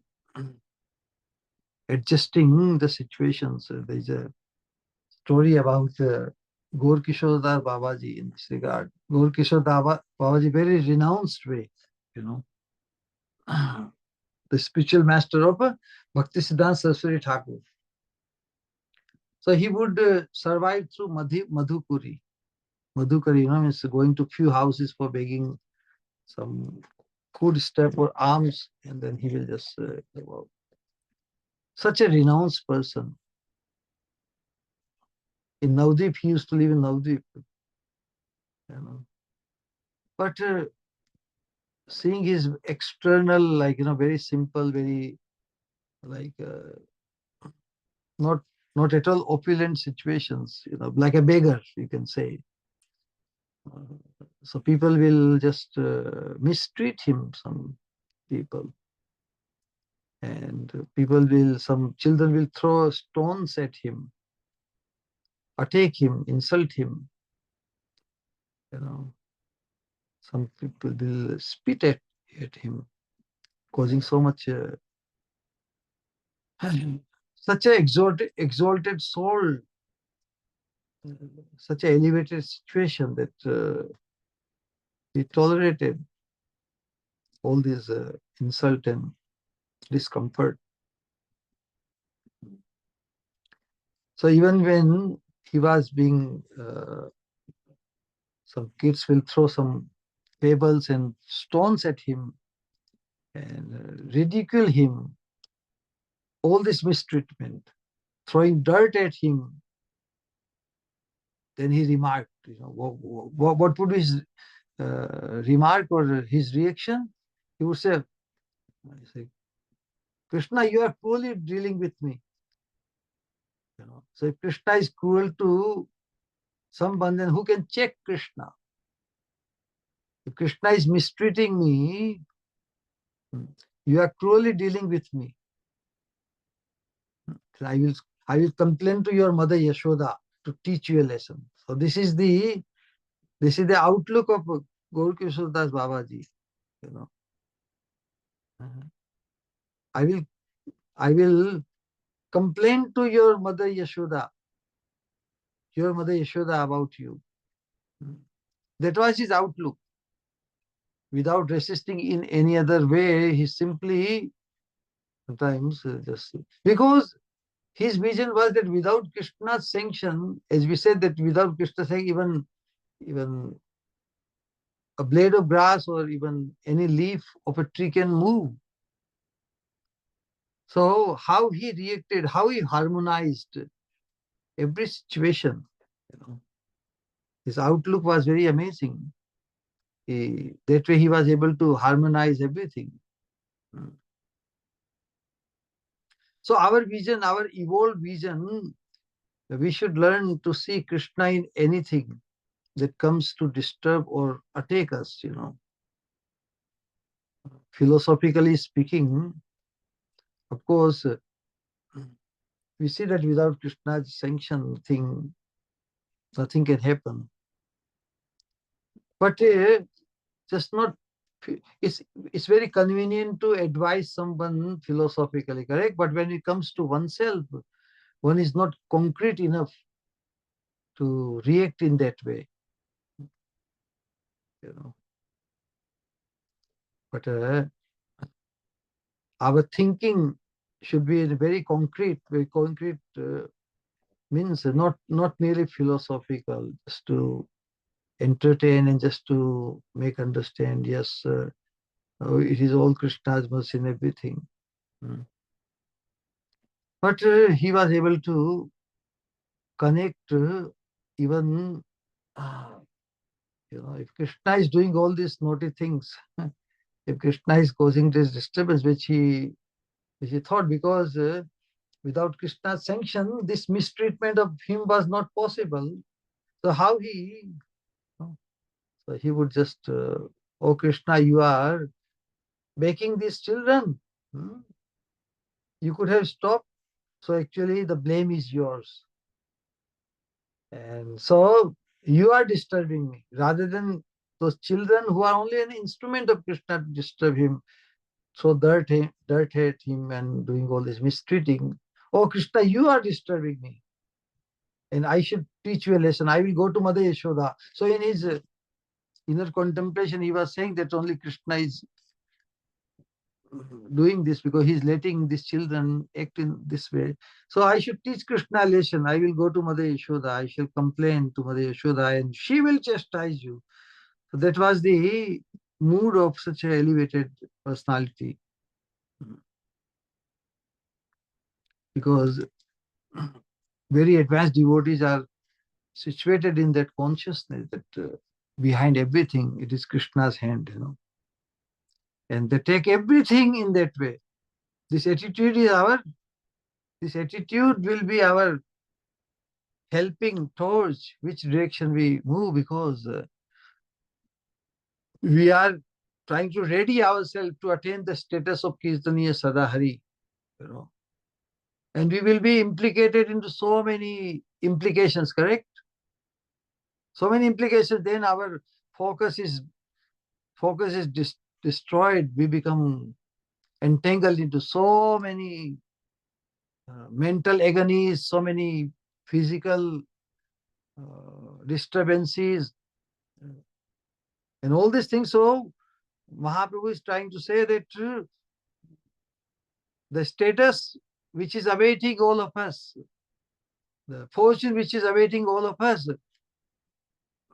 are we not sufficient? Are we not intelligent enough? If we call ourselves as very intelligent being, we must be able to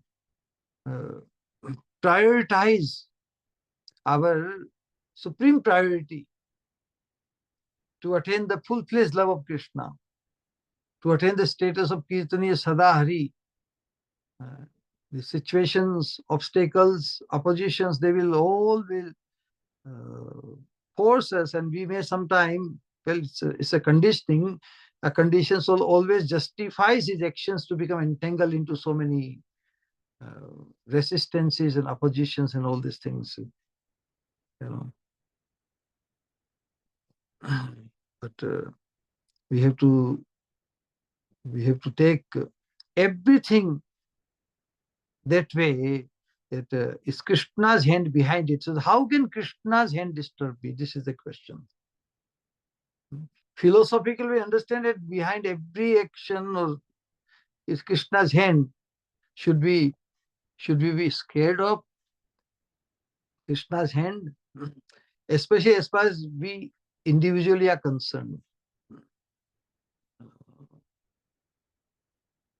If we see Krishna's hand, if we perceive, if we have absolute faith in this understanding that Krishna is the Ishvara Parama, Krishna is Satchidananda Vigraha. Ishvara Parama, Krishna, Paramishwar means he is supreme controller.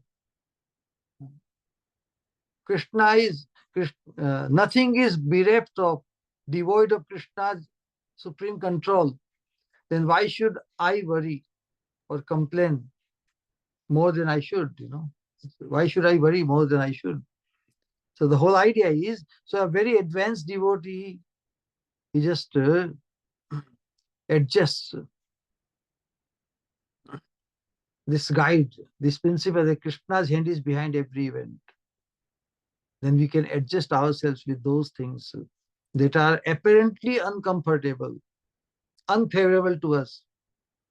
So previously or generally, objectively speaking, the things which are negative, opposing, disturbing, perceiving Krishna's hand behind, we can become so much free. We can free ourselves from so many implications by trying to fight back, argue back, and all these things.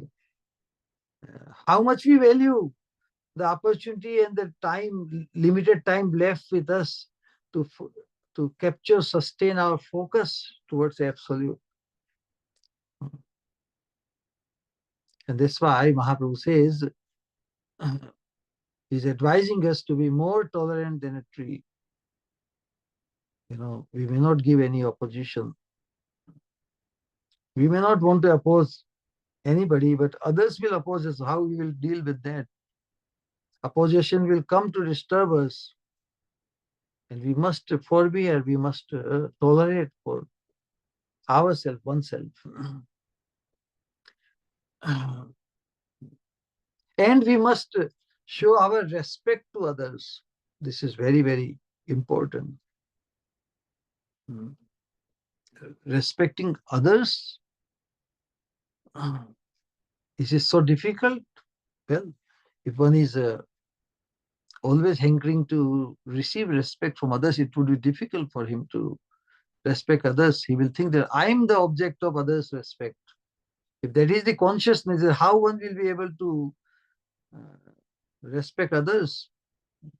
My prestige. Prestige is the greatest and most subtle enemy of the devotee of Krishna. To be recognized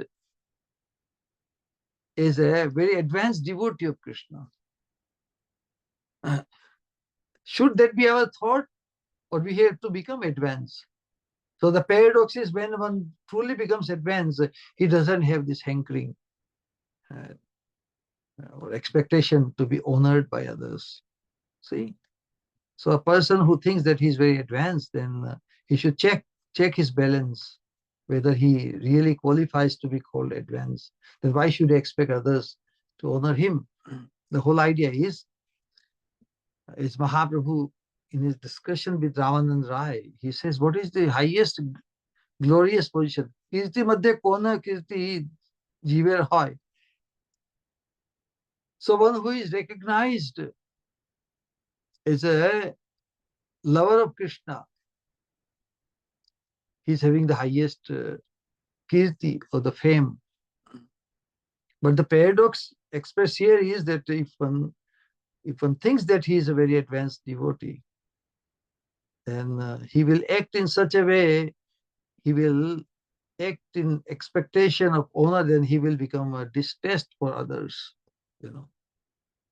So a person who has genuine love for Krishna, he will never expect honor from others, because expecting honor for oneself is the greatest enemy. Those who are very uh, fortunate, those who are very, they will naturally appreciate the position of a very advanced devotee. They will continue their offer, like in Vaishnava etiquette. We offer respect to everybody. Vancha kalpatarubhyascha kripa sindhubhya patitanam pavanibhyo Vaishnava.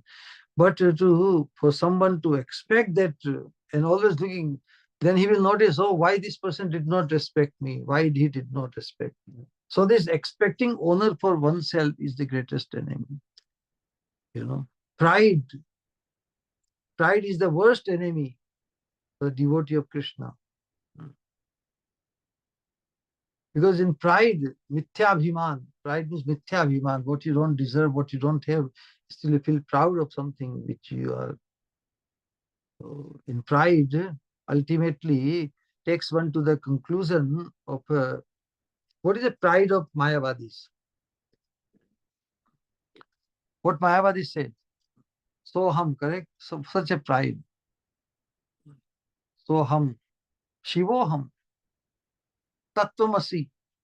So all these aphorisms of Mayavadis, such a such a coveted pride they have, uh, without being able to prove it in any way.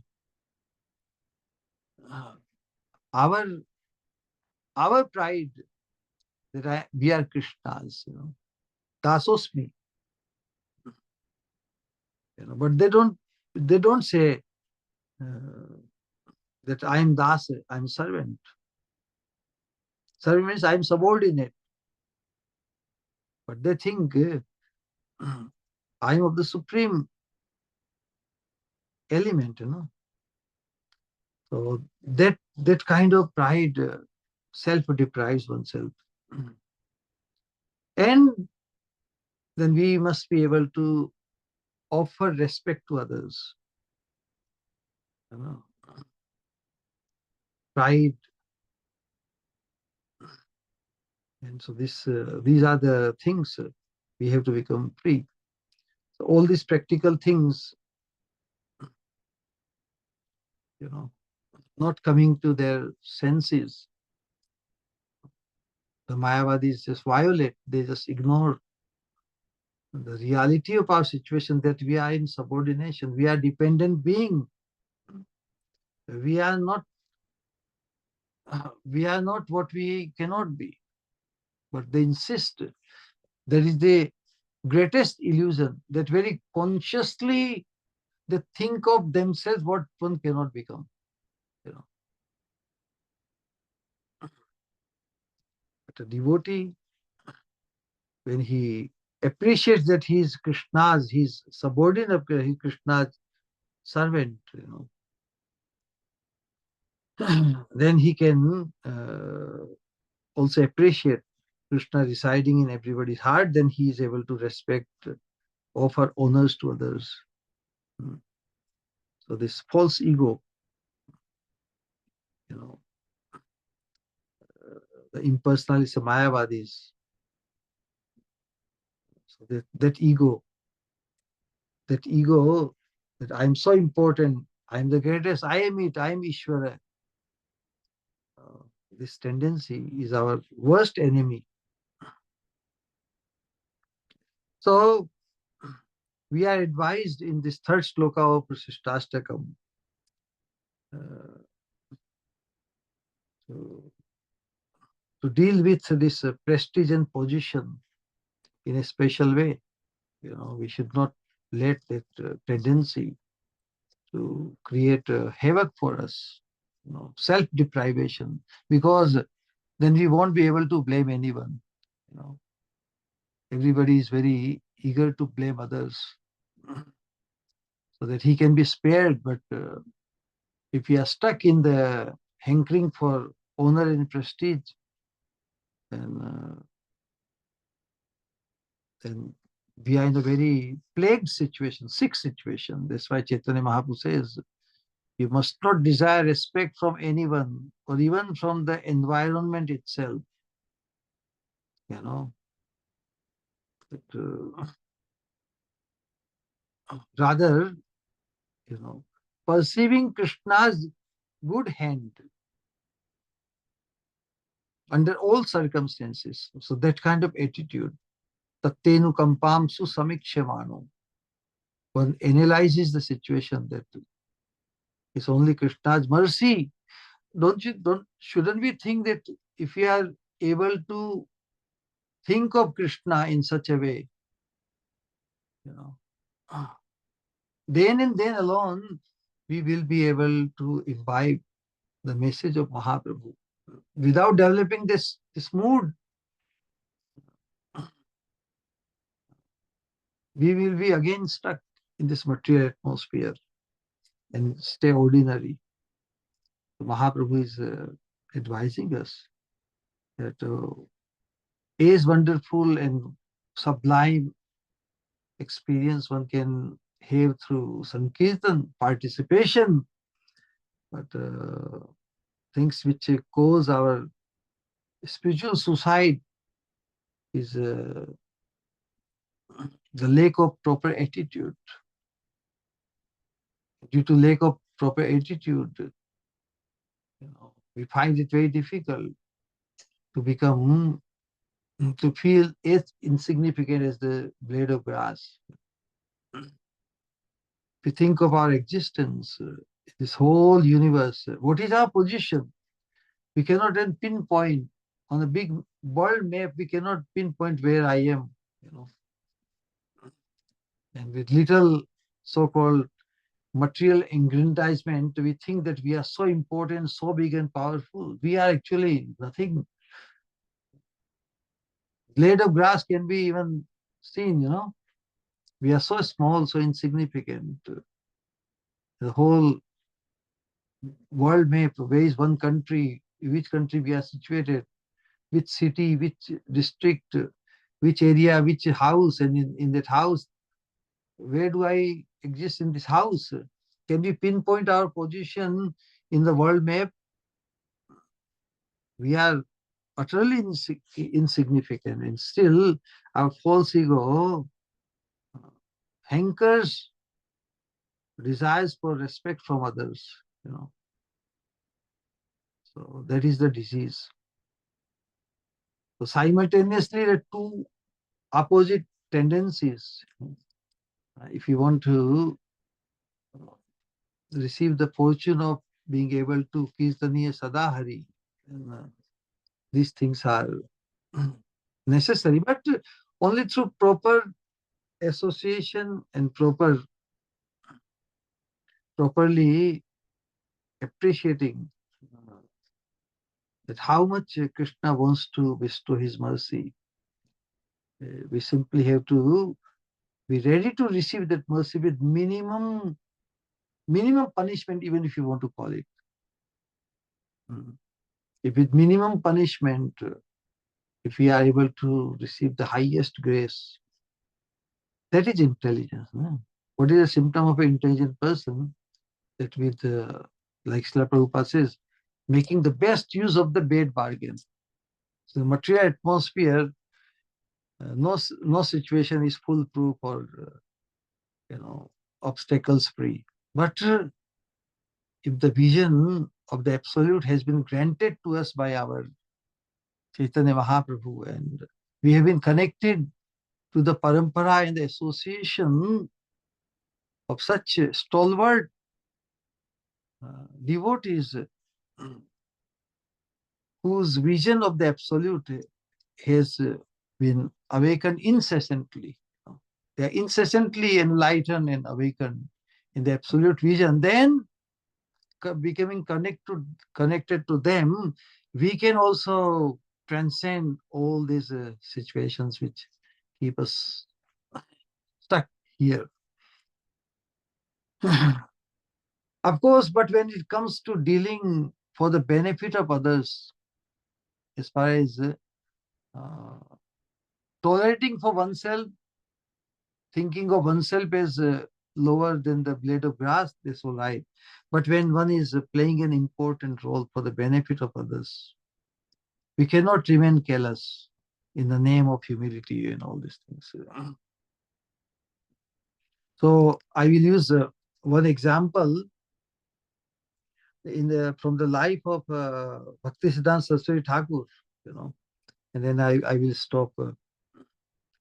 That Bhaktisiddhanta Saraswati Thakur in the 30s, he was the great preacher, and the atmosphere, the perception of a sadhu was different in those days.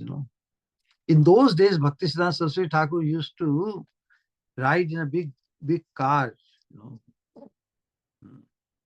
He went to Vrindavan in the early 30s, and he rode in a motor car. That was a new scene. With some saintly person riding a motor car. Motor car was mostly used by very rich people and government officers, like British Empire at that time. And he would go to Vrindavan in a big car.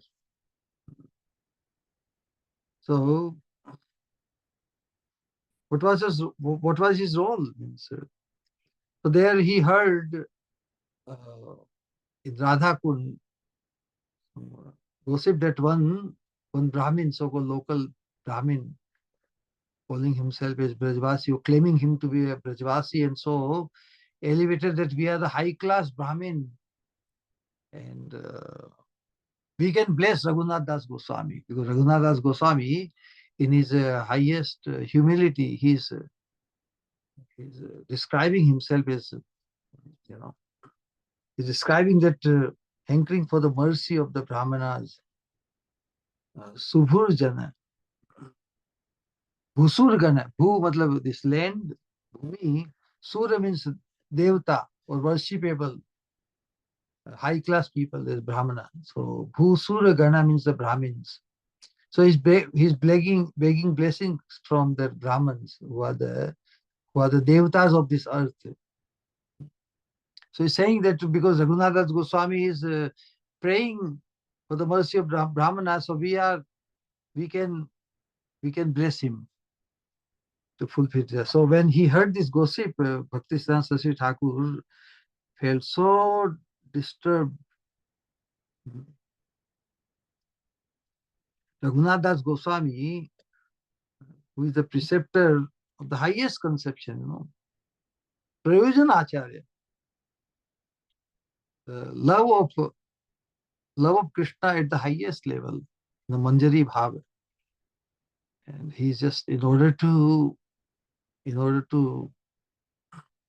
receive that fortune to become the eternal associate of Radharani, which he is, but as a sadhaka, he's demonstrating his tremendous humility and begging blessings from all corners, including Brahmins. So when Brahmans said we are capable to bestow blessings to Raghunath Das Goswami because he's begging, and I belong to a very high class Brahmin family, so I should bless him. So Bhaktisiddhanta Saraswati Thakur, he became very much disturbed. He did not retaliate much, but he reacted in such a way. What he did, he went on fast. Without retaliating against his remarks, upon hearing these words, Bhaktisiddhanta Saraswati Thakur,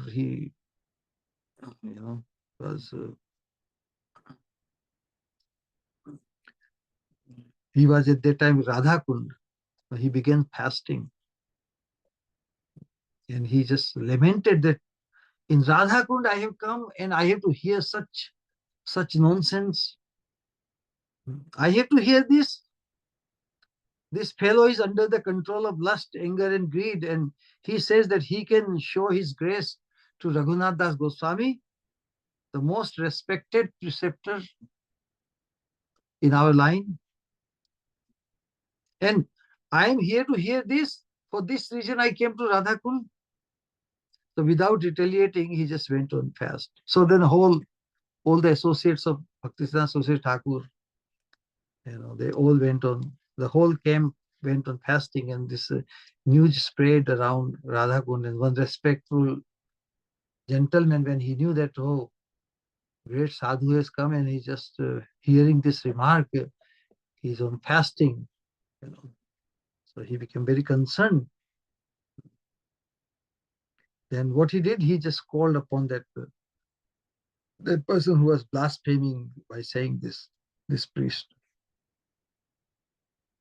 Then he brought him to Bhaktisiddhanta Saraswati Thakur and brought him to the senses.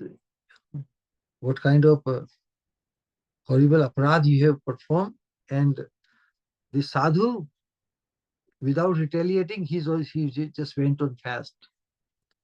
And so then he was brought back to his senses, you know. And when he begged to be pardoned by Bhaktisiddhanta Saraswati Thakur, then Bhaktisiddhanta Saraswati Thakur, you know, he was satisfied with his attitude. And even then, he showed that Brahmana the due respect. See, amazing thing, the very Raghunath Das Goswami who would show so much respect to Brahmanas. So when this Brahmana rectified himself, then Bhaktisiddhanta Saraswati Thakur also showed due respect to that Brahmana. And finally broke his fast. Then at that time, somebody asked Bhaktisiddhanta Saraswati Thakur, okay, Maharaj, you know, these are ignorant fools. Why should he be so much affected by this and went on fast and all these things? You know, just ignore them. The Bhaktisiddhanta Saraswati Thakur said, yes, if I was just a renounced monk or anything like that, I would have ignored and just gone away. But why I'm riding in a motor car, I've taken a position to uphold the principles of dharma. So when I see adharma, you know, then I have to react. If I were an ordinary Babaji and heard such a remark, then yes, I would have just walked away. I could simply cover my ears and go away like many people. Oh, we don't want to hear this Gramya Katha or this blaspheming. So we will just allow somebody like Parikshit Maharaj, if you see the injustice, the harm inflicted upon the cow or the bull. Oh, he was also Vaishnava, so good. Why he became an emperor? Why he put on the mukut, throne, sitting on the throne, taking that position, taking the responsibility? Now it is his obligation to correct the wrong situation. So Bhaktisiddhanta Saraswati Thakur, said that I am playing the part of the Acharya, one who teaches by example. What justification do I have for riding or taking this lofty position, riding in a big car and sitting on throne and receiving the honor and worship of thousands, if I do not oppose the remarks against my Gurudev? So when the remarks are against other Vaishnavas in Krishna, then a devotee, although for his own sake he is very tolerant, tolerating all the insults and opposition, but when it comes to the insult and opposition or causing harm to other Vaishnavas and blaspheming Krishna, then he doesn't remain callous to this thing. So that is the whole idea. So in the name of humility, one cannot free or isolate oneself from performing in accordance to one's Swarup. Jivera Swarup Krishna Nitya Das. Mahaprabhu says then in 3 sutras, Vaishnava Seva, So where the service of the Vaishnavas, the honor of the Vaishnavas, the security of Krishna's property, or Krishna's organization is disturbed, then one cannot remain callous. One cannot remain, oh, I'm more significant than the straw in the street. I should be tolerant like a tree. No. when we are in a responsible position, we should do our duty. Humility, must be adjusted or modified through its practical application. In the name of humility, if we don't do the needful, if we don't safeguard and protect the interest of others in the name of humility, then we are not, we are going against the real principle of humility. You know, humility only that that will cause us freedom from self-centeredness, mm, not thinking too much of myself. Humility does not mean thinking less of oneself, or thinking oneself I'm degraded, I'm most poor in everything, but not thinking of oneself too much, but thinking of oneself less. That is humility. So the self-centeredness should be removed. But how we remove? When we are Vaishnava centered, we are centered in the service of Vaishnava. Jive Daya Name Ruchi, Vaishnava Seva. When our focus is in Vaishnava Seva and Name Ruchi, then in order to serve the cause of the Sankirtan movement and to serve the cause of protecting the interest of the Vaishnavas, we should come out of that just coveted or limited meaning of humility. Mm. People may say, "Oh, why this sadhu came and just you know some people dacoits come to attack the temple." Mm. So what the devotees should do? People say, "Oh, you are keeping the sword, or you are keeping these weapons and all these things." Uh, we have to do the needful things for the benefit of others. Otherwise, uh, yeah. So basically, as we understand, when it comes to serving the devotees, Vaishnava Seva, we have to do the right thing to protect the interest and the life of the Vaishnavas. So this instruction to be humbler than a blade of grass means one should be humbler to the devotee in our dealing amongst others, but not to a madman, people those who are in abnormal condition. We should not let them just trample upon us, our existence, and just and if we have the capacity to resist and just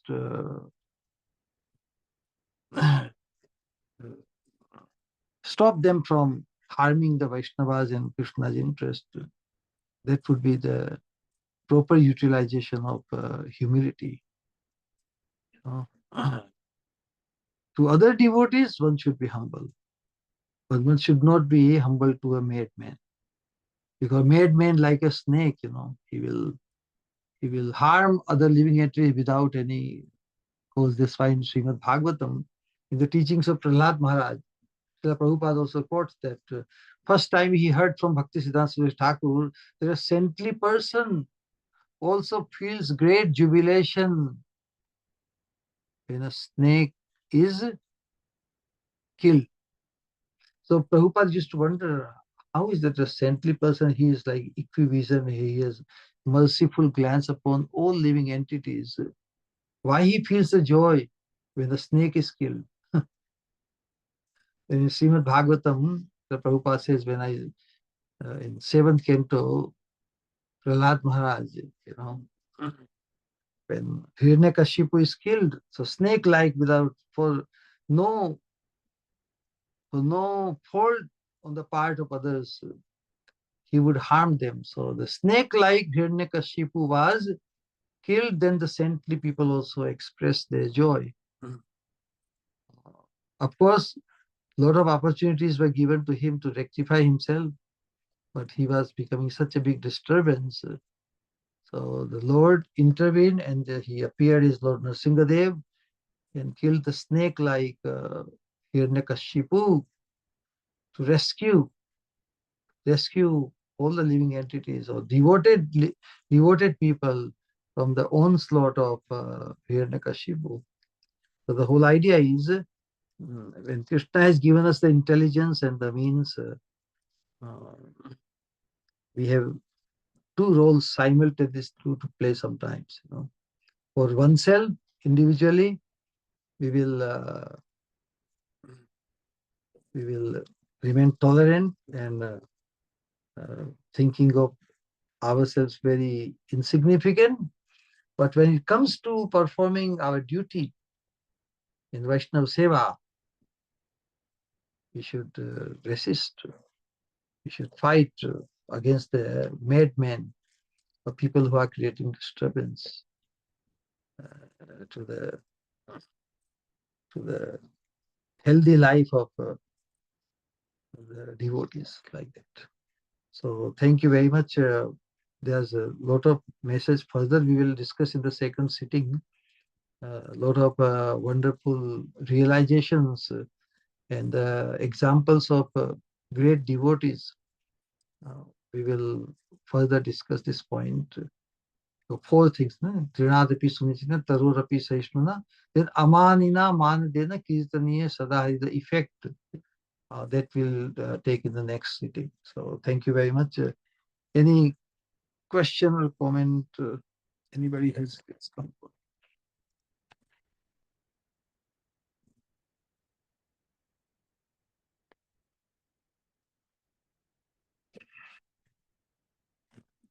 Hare Krishna. Hare Krishna. Hare Krishna. Pranam Shri Guru. Hare Krishna. Adbhut Satsang Shri Guru. Like always, ever refreshing.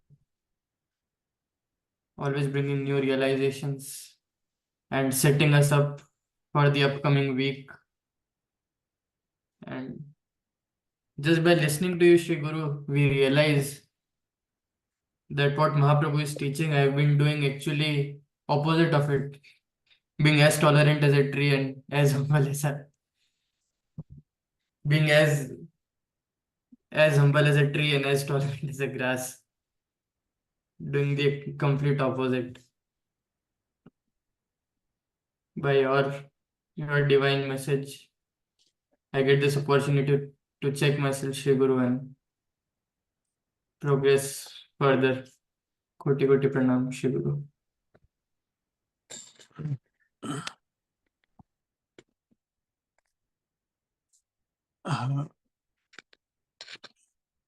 Yes, it just we can think of our wrong conditioning, you know. So our attitude reflects our conditioning. That's why if you want to attain perfection in our human potential, then our attitude, attitude becomes very, very critical. What we think of ourselves and what we think of others, especially for the sadhakas, his attitude of respect for others and attitude of tolerance, tolerance for oneself, injustice inflicted upon oneself. Sometimes people think is like a sign of weakness, correct? But ultimately, Krishna is watching all of us. We want to impress the atmosphere we are living in. We want to impress the people around us. So our motive is to please the people around us. And this is how we feel accomplished. Recognition that I did wonderful thing. I did this, I did that. But if it destroys our attitude of feeling insignificant, more insignificant than the blade of grass straw in the street, then we are moving in the not the right direction. So this to remain situated on the platform of pure devotional service is very rare. How much we have to withstand, how much we have to resist the temptations of thinking how significant we are. Who is aspiring? So this is in the attitude. Only by thinking of oneself very insignificant, we can see significance in others, correct? If we see or think of significance in us only, then we will want to be served rather than serving. So that's the idea. Especially in the Vaishnava culture, this attitude becomes very critical, very, very critical. And that's why, but in the name of following Vaishnava culture attitude, sometimes the attitude remains limited to our nice speaking. But when it comes to serving and, lip service, lip dip, what we speak, we should be able to also act accordingly. They're saying that talking is very convenient, correct? Talking as instructions to others. But do I walk also what I talk? So one should be able to walk the talk. It's very nice to instruct and feel as if I'm instructing as if I possess this instruction. I don't possess any good instruction unless I follow it myself. It's very convenient and feels great when I've read something here and there and we just message forwarding, correct? So message forwarding culture. Wow, as if I possess that instruction or that message without imbibing, without practicalizing in my own life. I cannot claim actually. So the person who is speaking or he's in the position of in the role of instructing others, one should be double careful that you are being watched, we are being watched. we have what right we have to instruct anyone? Do I have any right to instruct anybody? No. I can instruct only myself. So my attitude, I always try to remind myself, I'm only trying to educate myself that how much shortcomings, how many shortcomings, how much short I fall to the standard set by Mahaprabhu, correct? But if I have a desire to raise myself, raise my consciousness to the standard of Mahaprabhu, then I have to make the necessary adjustments. And necessary adjustments, so this sloka is basically this modification which Mahaprabhu is asking us to make. And that's why in the first sloka, Mahaprabhu so loftily glorified the importance and the significance and the ultimate blessing of attaining or experiencing the supreme divine.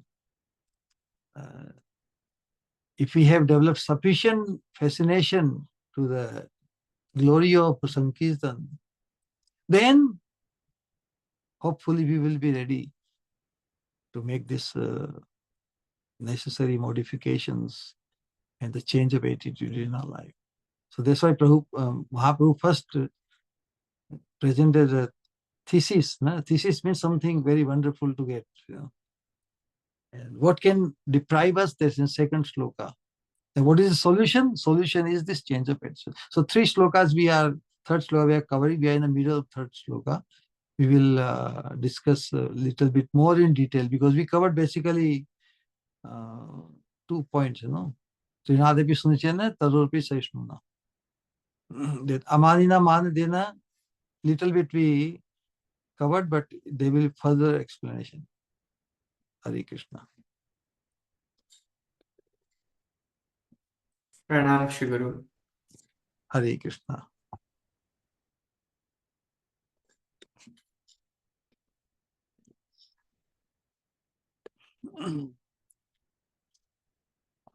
All right, then, everybody feeling enthusiastic and determined and to sustain the good attitude. Correct? Pranam Shri Guru. Hare Krishna.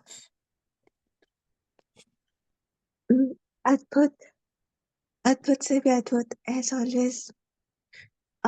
A question there, as you said bridge connects the two separate areas. How bridge aparadha behaves like bridge, active bridge?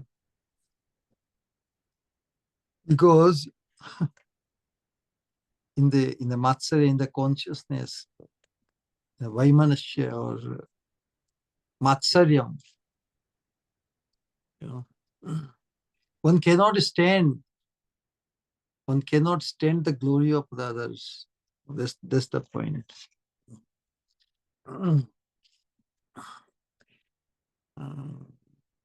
Those who are worthy of our respect and love, correct? The Mahat Purushas, the great pure devotees of the Lord. So instead of showing respect and honor and worship to them, so this Matsarya creates an obstacle, Setu. It connects us with the obstacle.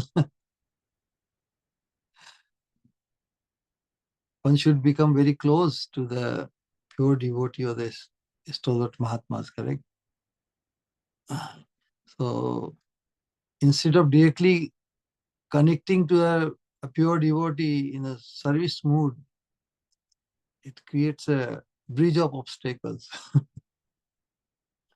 So that's why it is called a paradox. It creates a distance. There's no need. When the kripa is perceived, the kripa bridge is also connects, but this obstacle bridge distances, or bridge in the sense that because a devotee is instead of glorifying or seeing somebody in a very elevated utkarsh, he sees the person in a very negative or downgrading. He thinks he is more intelligent. He thinks he's better than others. So because of this bridge of obstacles, the connection is there, but the connection should cause surrender and service of the Vaishnavas, but this bridge of obstacles, bridge of obstacles keeps him connected to his own detriment, his own deprivation. So instead of getting the positive energy of the pure devotee, he's connected to the negative attitude towards the pure devotee. So from pure devotee, either one can receive pure kripa, mercy, connection. Connection means the bridge.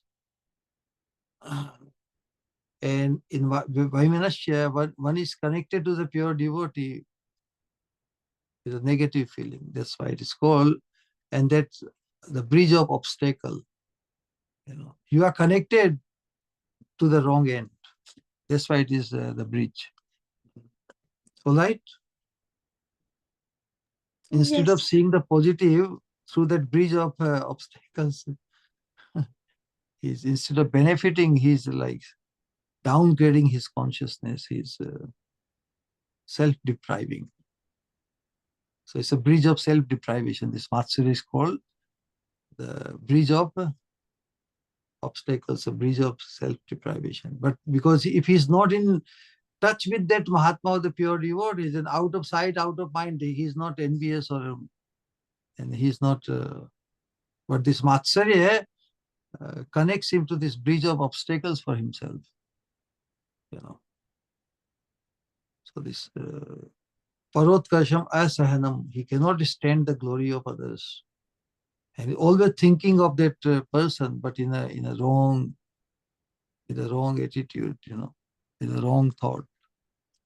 Rather than worshipping him, honoring him, loving him, he ends up blaspheming him, ends up dishonoring him.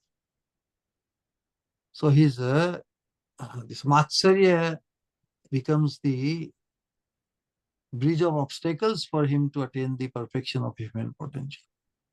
All right? Yes, wonderful. Okay, I want to say something, but I think Pooja Sakhi has questions some. Okay, All after right. that. Hare Krishna, Shri Guru. Wonderful, wonderful lecture. The background and the third shloka, very beautifully explained. I just have one doubt. We say that soul is the part and parcel of Krishna, and our man is bhautik. So, how is that the man becomes so strong and the Atma is trapped in this material world, Shri Guru? The material atmosphere, the subtle body, gross body, and our avidya. So in satsang, so first of all, through satsang, we become free from the trap of avidya. It is from the effect is from subtle to gross. So avidya sharira, avidya atmosphere, when this is removed, then the impact comes on the mind and the subtle body. And when the subtle body is purified, through consciousness, then the effect comes on the gross body, and this is how the body X is a pure sadhaka or evolved, awakened sadhaka. Because mind by itself, the gross body, subtle body, they are by itself, or even current shape, they are all material. Na? So it is the effect of consciousness on all this inert matter. So mind can be directed through consciousness. So when our consciousness is purified, then the mind connected to the purified consciousness, the intelligence connecting to the purified consciousness, then they act as pure mind, because they are all instrument. Everything is an instrument. Mind is dirty or mind is detrimental only because of the covered consciousness. So in Krishna consciousness, when we become attached to Krishna or his pure devotees, then the mind has got the proper or changed direction, और जिसकी दिशा बदल जाती है, तो state also बदल जाता है, उसकी दशा भी बदल जाती है.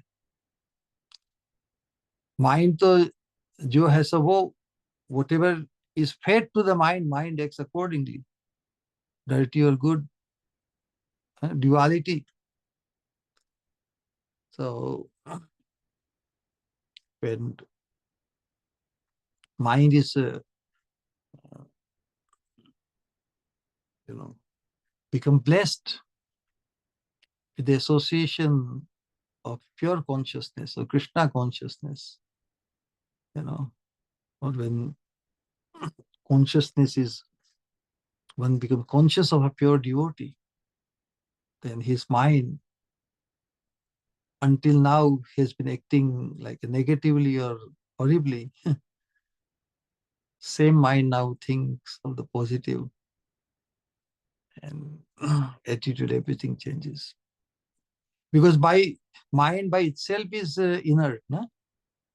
Who activates the mind is the consciousness. Consciousness is the symptom of Chaitanya, Atma. So one can say, is consciousness also Chaitanya? Consciousness and the soul, they are inseparable. Rather, the presence of the soul is spotted. So the consciousness, because consciousness causes the activity.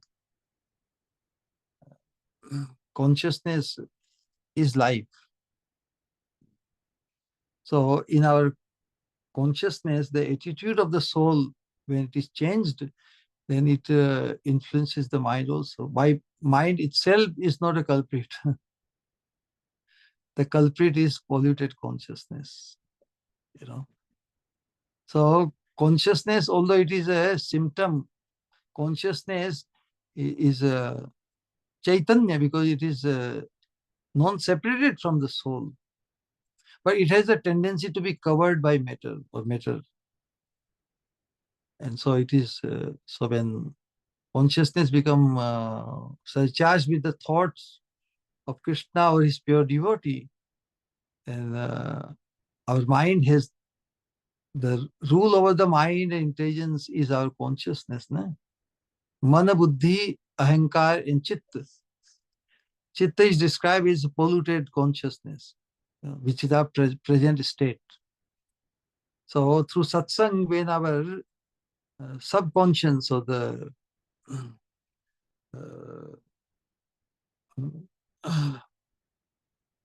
chitta, when it is purified, then it will have positive effect even on the mind. So when I say my mind, means what I'm conscious of. Mind is matter, mind is inert. The consciousness, what kind of consciousness rules over the mind? Then the mind takes similar shape. So that's why I say, just a purified consciousness, then we have purified intelligence also, the purified mind also, purified this body also. If the consciousness is purified, the rule of the purified consciousness on the impure mind, intelligence, and everything. So who is ruling over whom? So if our consciousness is materialized because of absorption in matter, then it seems to be acting negatively. The mind acts negatively. So through satsang, when our consciousness becomes purified, the mind also appears, seems to be purified. The very mind in which we had negative thought, now we have very divine thoughts. All right? Very deep, beautifully explained, Shri Guru. Thank you so much. Hare Krishna. Pranav. Great. All right, so Boli Hare Krishna, Hare Krishna. Pranam Shri Guru. Uh, Sorry for interrupting, but only 2 lines. right. As divinity comes in our door in the form of you, and is it not only that, is it the words? I always, I'm always realizing this fact that really divinity comes in our door, especially in my life, only through you. You're showering your unlimited mercy at every moment by giving so much. Even in these 2.5 hours, you're just giving and giving and giving in each and every word.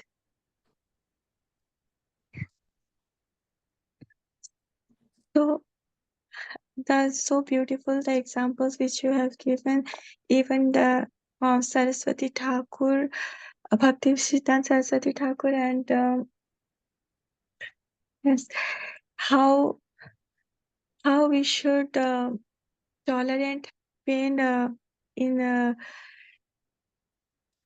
as ourselves, but how we should behave when comes in connection with Vaishnavas or Krishna or our Shri Guru.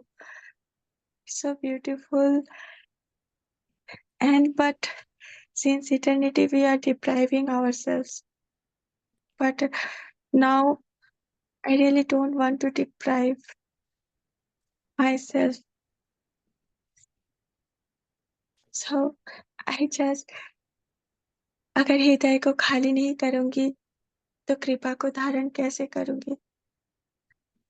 I just want कि इस हृदय में सिर्फ उतनी वही space हो कि वो जो कृपा आप बरसा रहे हो उसे धारण कर पाए.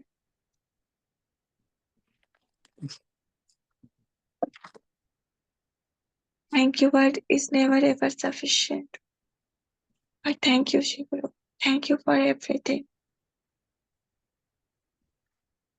Pranam. Hare Krishna. Hare Krishna, Hare Krishna, Krishna Krishna, Hare Hare, Hare Rama, Rama Rama, Hare Hare. Nitai Gaur Premanande, Hare Hare. Hare Bol. We will utter 3 times Hare Krishna Mahamantra to honor our Shri Guru.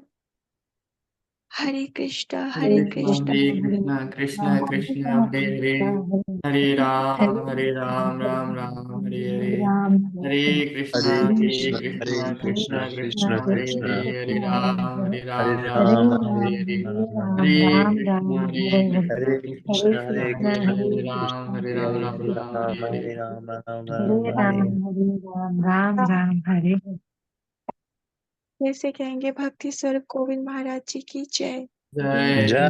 जयति जय. समावेत निताई गौर भक्तबिंद के जय निताई गौर प्रेमानंदे हरि हरि हरि हरि बोल गौर प्रेमानंदे. दंडवत प्रणाम श्री गुरु. Sri Swami. Pranam. Hare Krishna. Quite late in India, no? All right then. Hare Krishna. Hare Krishna.